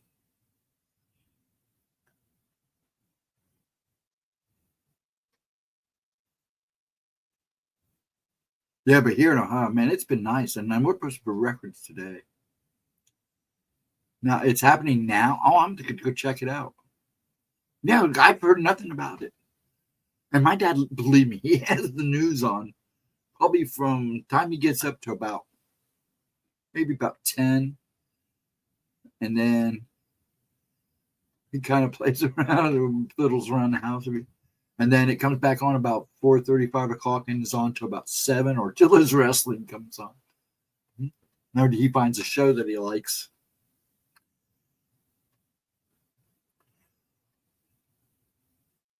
Really, I'm going to go check it out because I thought they got the ones that she talked about. I thought they got those out. Now I have to check it out. Thanks, Riley, because I didn't know. Gemma's sister lives up just a little north of her, a couple hours north of her. Because, Gemma's in northern Jersey. So now I got to go check it out and find out the scoop. Find out where it's at in case I need to warn her, because she doesn't watch the news. She does not do very good watching news. She gets most of her news, from thing, and then she's got to weed out what's good and what's not, what's true or not, because there's a lot of fake news out there from every direction. So be careful what you believe. Please do your research. I always say that about the paranormal stuff. You got to learn more. You got to do your own research to form your opinion. Same thing with the news today. Make sure you get all the angles, hear everything. Because even I find I had to yell at that dude, you're just hearing one source. You need to check out all the sources. I took a shower. And my hair just didn't want to do what I wanted. Just grow back. Should have grown my hair back too.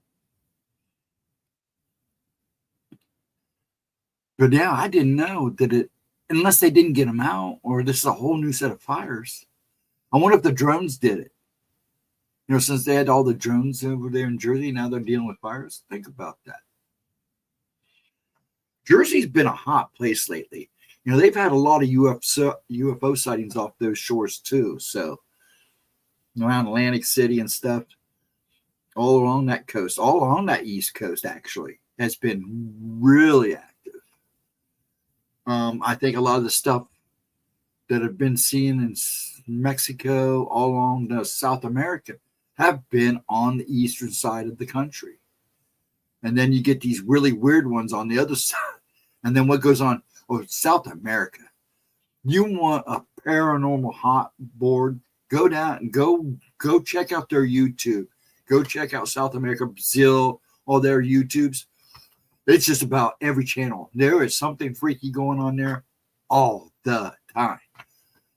It's Oceans County, New Jersey. Oh, really? I definitely got to look. I think that's, hold on. I'm going to find out where that's at. Right now, I'll use one of my radars that will tell me right off rip, and I might be able to see the fires. 1 second. Sometimes from the radar, you can actually see the fires. What's it? Ocean County? I want to make sure I get that right.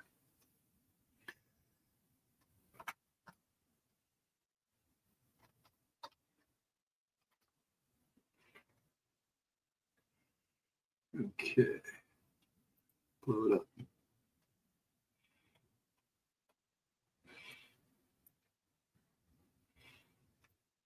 See a lot of this in, there's a lot of townships in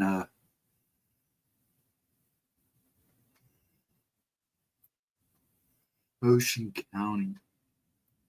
Now I'm trying to find it. There's even a Columbus, New Jersey. I'm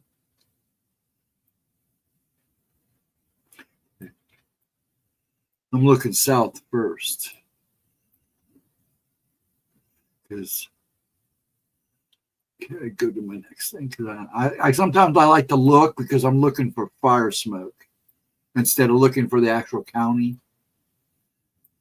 I don't see anything on the switch here. That's what I'm trying to find out. Yeah, that's what I'm actually trying to find that out right now because I'm curious now. Ocean County.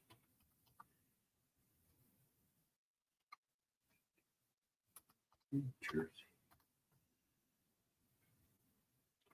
Okay. Oh, it's down. It's just north of Atlantic City. Actually, if her mom still lived in now I can't think of the name. Tom's River, she would have been included in that because it's real close to where her mom used to live. Not real close, but it's all one big county. But it's right on the ocean, and it's just north of Atlantic City, all the way up, and it ends north at 195 of the 95 interchange. I'm looking at it right now.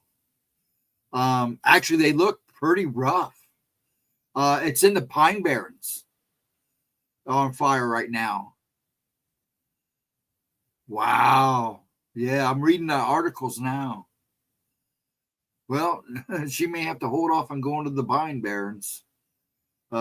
See, Ashley Park Press, Pine Barrens fire today, 13,500 acres burned, 50% contained.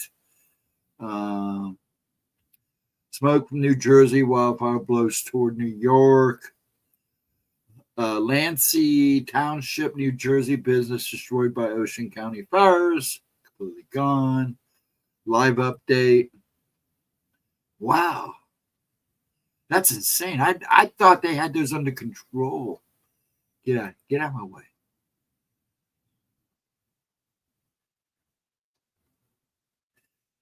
And the winds are not helping. They're getting some pretty rough winds right now, too. Wow.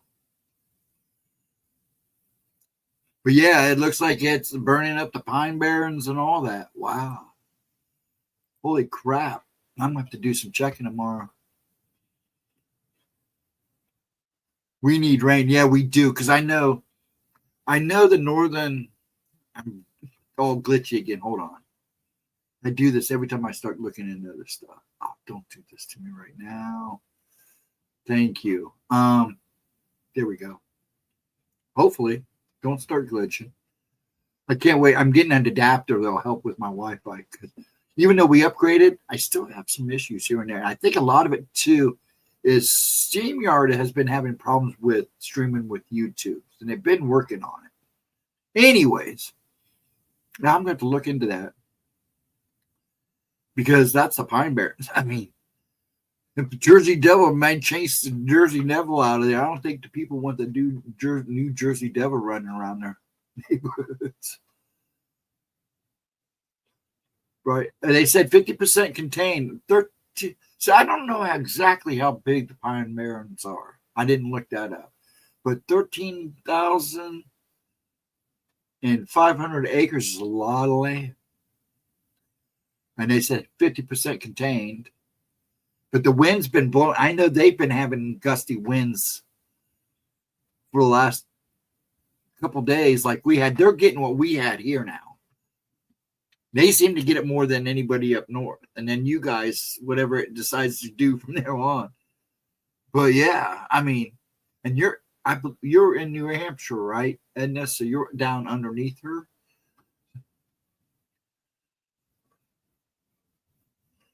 If I get my straights right, I just looked to. And Vixen might get some of that smoke up in Maine because it looks like it's blowing pretty hard. So Maryland, that's it. I don't know why. There's somebody. See, there's like a bunch of you that come into my chat. Maryland, New Hampshire, Maine. You got a couple people in Maine. Riley, you're up from around there, aren't you? Around in that area, up in that area somewhere, right? In Canada, right? If I remember right, I could be wrong. Jersey Devil be long gone. Oh, I agree. He's probably Maryland. As she yells at me, yeah, I know. I keep wanting you to. Me and Dad are coming up for crab cakes, so I'm no Yankee.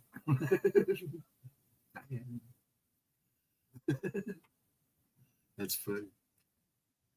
We're coming for crab cakes. You better have them ready. Poor Vixen. Vixen, I still want to pay for the pie. So if you're still listening, email me, tell me what those pies cost. So my dad feels so bad that they didn't make it.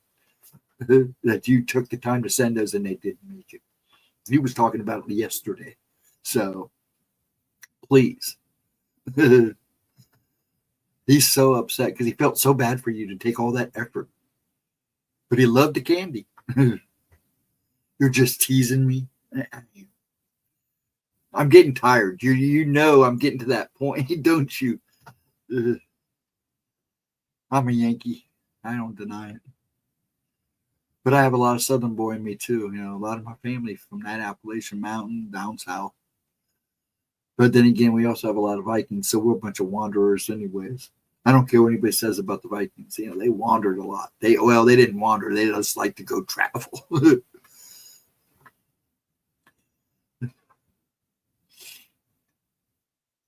But I'm proud to say that from what I understand from what I've been reading about some of our heritage, because I still have questions, but apparently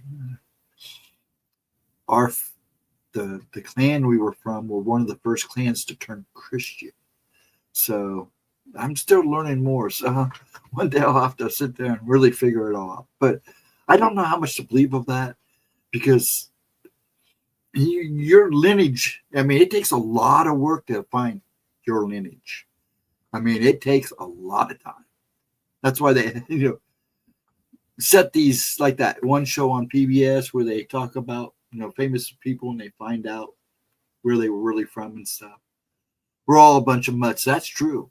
Just like in Stripes, Dan Orca, we're just a bunch of mangy mutts.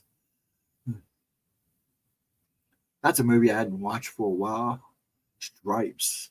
Wow. There's some of these movies today, those from those days, probably wouldn't fare so well with some people today. But they're still great movies. Refugees, muddy refugees. We're all refugees in one form or another.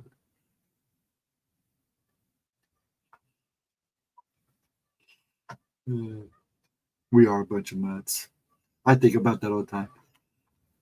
And my grandma used to say, we did good until we came to America, and then we go, all mixed up. I was like, okay. And that's down in Appalachian. And now I can honestly say I don't think there was any interbreeding. But then again, I look at myself sometimes. Yeah, it is really sad. Yeah, because the Pine Barrens, it's like their little national treasure. Just think, though, all the bodies that they're going to find when they go in there to clean up. The mafia. That's one of their favorite hiding places. Well, they want all that evidence. It could be that way, too. But yeah, man, I'm going to have to really look more. I was looking at pictures. Yeah, it's and it looks like they're trying to get it contained. It looks like they've got it somewhat, but I was also at the same time there was the guy with the weather report, and the winds are coming off that coast really harsh. And I know they've been swirling around like ours have been, because a lot of that area is getting what we get. She always says, I wait for you to tell me the weather because I don't watch the weather, and usually whatever you say is happening there will happen here. Because it's like a straight shot.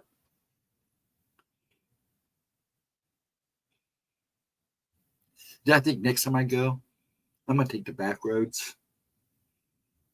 I don't want to get on Turnpike because I know ways. I just when you take the back roads, you really want to be riding with somebody because some of that roads you go on, some of those countries and ways to get in there through can be kind of scary. And it can be rough driving at night.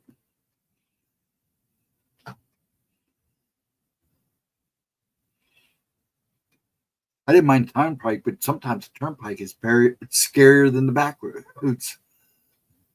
And some of the stuff you see at the road stops. I would say, first time I drove out by myself, it wasn't too bad. I kind of kept my blinders on, especially when the rest stops and stuff, to kind of keep focused on just going. But coming home, you've been to the Pine Barren? I haven't. We were going to go the one time I went, but we ran out of time. But I know she's been there. Her mom lived fairly close to there. In fact, her mom actually lived pretty close to where the Hindenburg went down. So I wanted to go check that out because they have like a museum out there. So yeah. But I didn't make it out there. I know she's been out that way.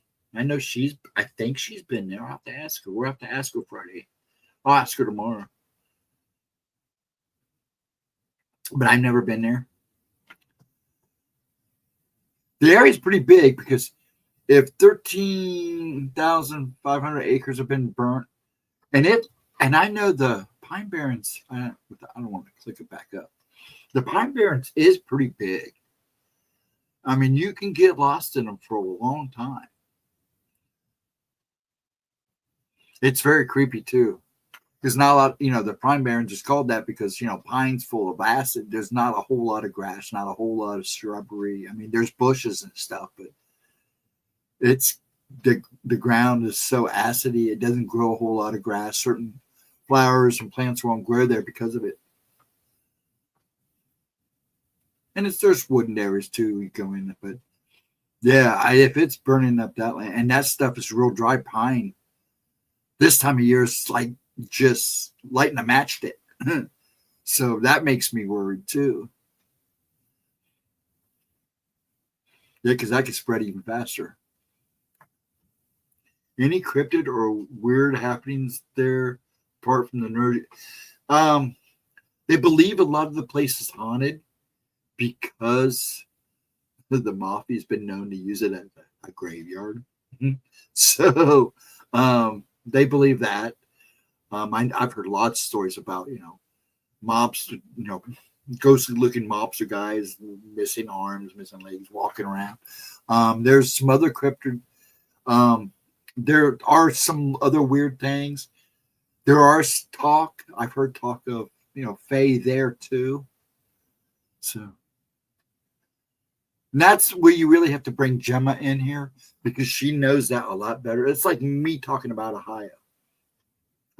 I'm more apt to show you where all the cool places are.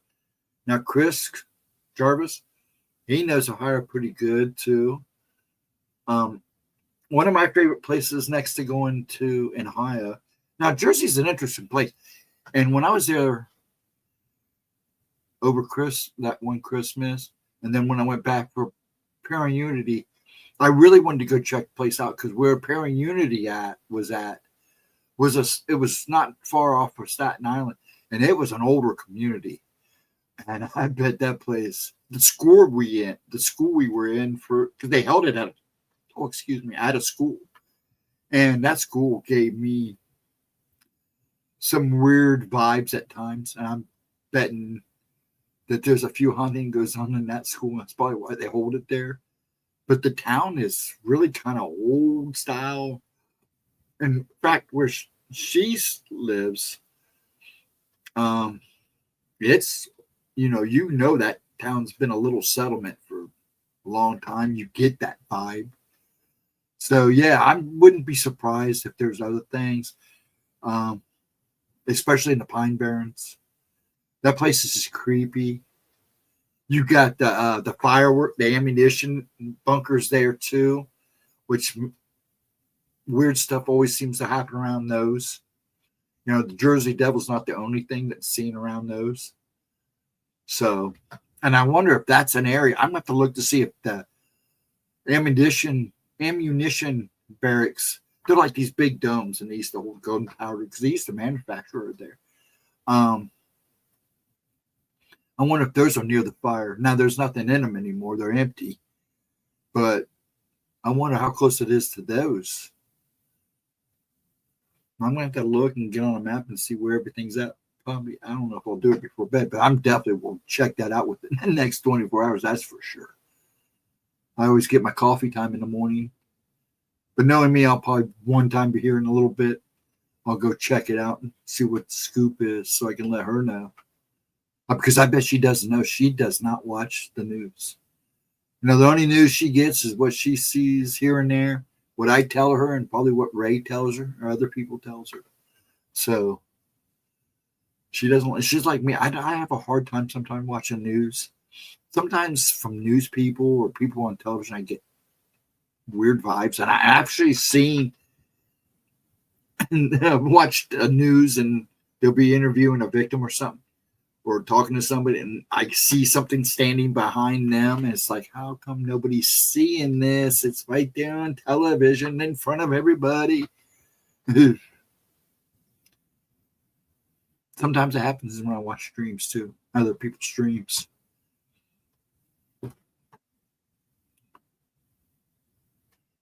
I catch the weather, that's a part of it, and that's about it on TV. Now, I don't even watch, I'll catch. Now, we have what we call Spectrum News. I don't know if you have Spectrum cable out there. We get that. Now, I'll watch this news because they do weather on the ones. And then I compare it to what I have on my screen because I always like to see how different everybody is and how different their reporting is.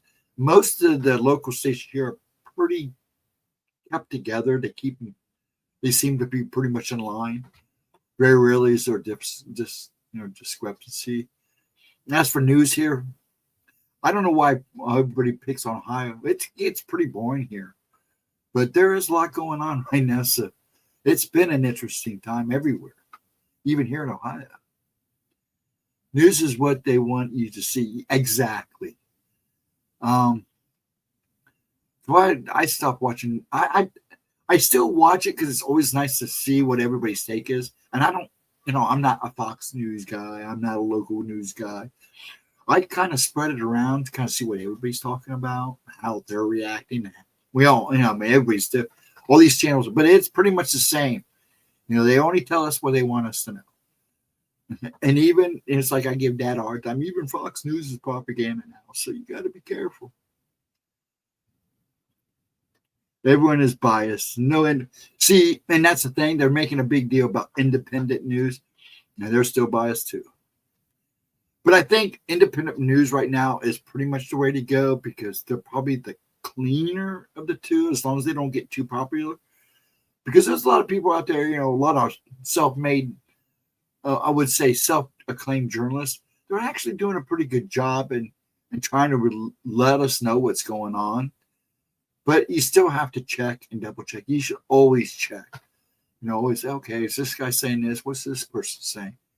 And then go deeper, If it's something you need to know about, you should always double check and triple check. And that's like I do with research. It's no different than doing research. If you want a truth, you need to really, or form your own opinion about a certain subject. You gotta do your checking and reading. I agree. A lot of independents have political biases, always questioning everything. And that's good. That's what we need. I mean, you got to figure what they call the main media, the mainstream media. It's all gone propaganda. I mean, all of it. I mean, even local news. I mean, yeah, they slide in the stories or what I call gems, moments of truth. And they're telling you the truth. It's just they add that propaganda, do the little twisting and turning. But there's always truth in there. You just got to dig it out.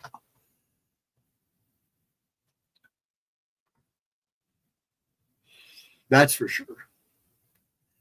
But, I try to listen to every view as much as I can. Then I do a little of my own. I'll go to local news if so, like this fire. I didn't know. I thought they had it contained or it was out. I didn't know that there was still one still burning. So you people ringing it up was like, what? Wait a minute. State news media is more like it. Yeah, my dad likes that. There's another one called National News. Now they've been, since it's getting a little bigger and cables picked it up, because it was a YouTube and antenna kind of network, but now I'm seeing it, cables picked it up. It's kind of picking up its pace. So they've added more, Republican, Democrat, left to right kind of people in the news because they try to stay as biased. But you're starting to see it, to kind of see that control starting to take a hold of it too. That's why, and you'll find like the guys that do news blurts or updates on subjects on YouTube and Rumble, they'll come out and admit, hey, we screwed up. We got this wrong. This is what really happened. Or I got this wrong. I wanted to tell you this is what I found out. I've seen that a couple times on Rumble where guys will go, look, I gave you wrong information. I misread this. And I wanted to let you guys know this is what I found out and how, I was wrong and I'm sorry. Didn't mean to do that, boo-boo. But I want you to know I've seen that here on YouTube and in Rumble and a couple of the other platforms I watch. So I got to give those guys credit. They're trying. But the mainstream and what I call the big three, Fox, MSN, CNN, and they're all kind of sold out. Hold on. My voice is starting to go again.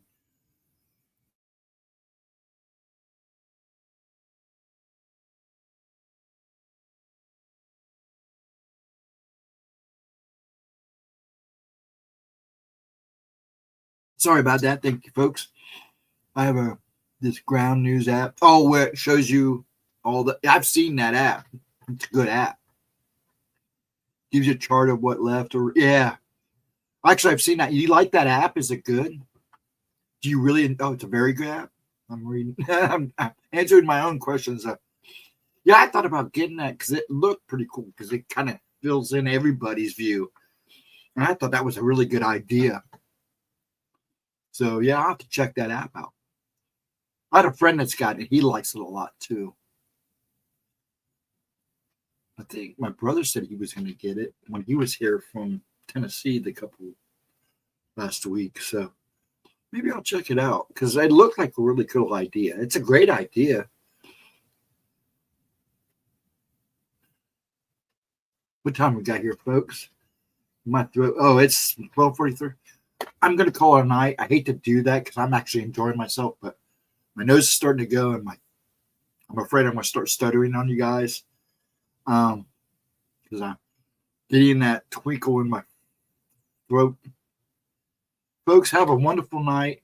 Thank you so much for great conversation tonight. Really enjoyed myself. I will be here Saturday night at midnight. I'm at 10. And hopefully we'll bring the midnights back on Saturday here real soon. I don't usually listen to my doctors, but the way I got sick last time, I'm kind of heeding the warnings. Plus, with everything that's gone on with me and some other things, I'm just kind of just listening and doing as I'm told to a point, which is unusual for me. But everybody have a great night. We'll be here Friday night at 7:15. Come a little early because she's starting early.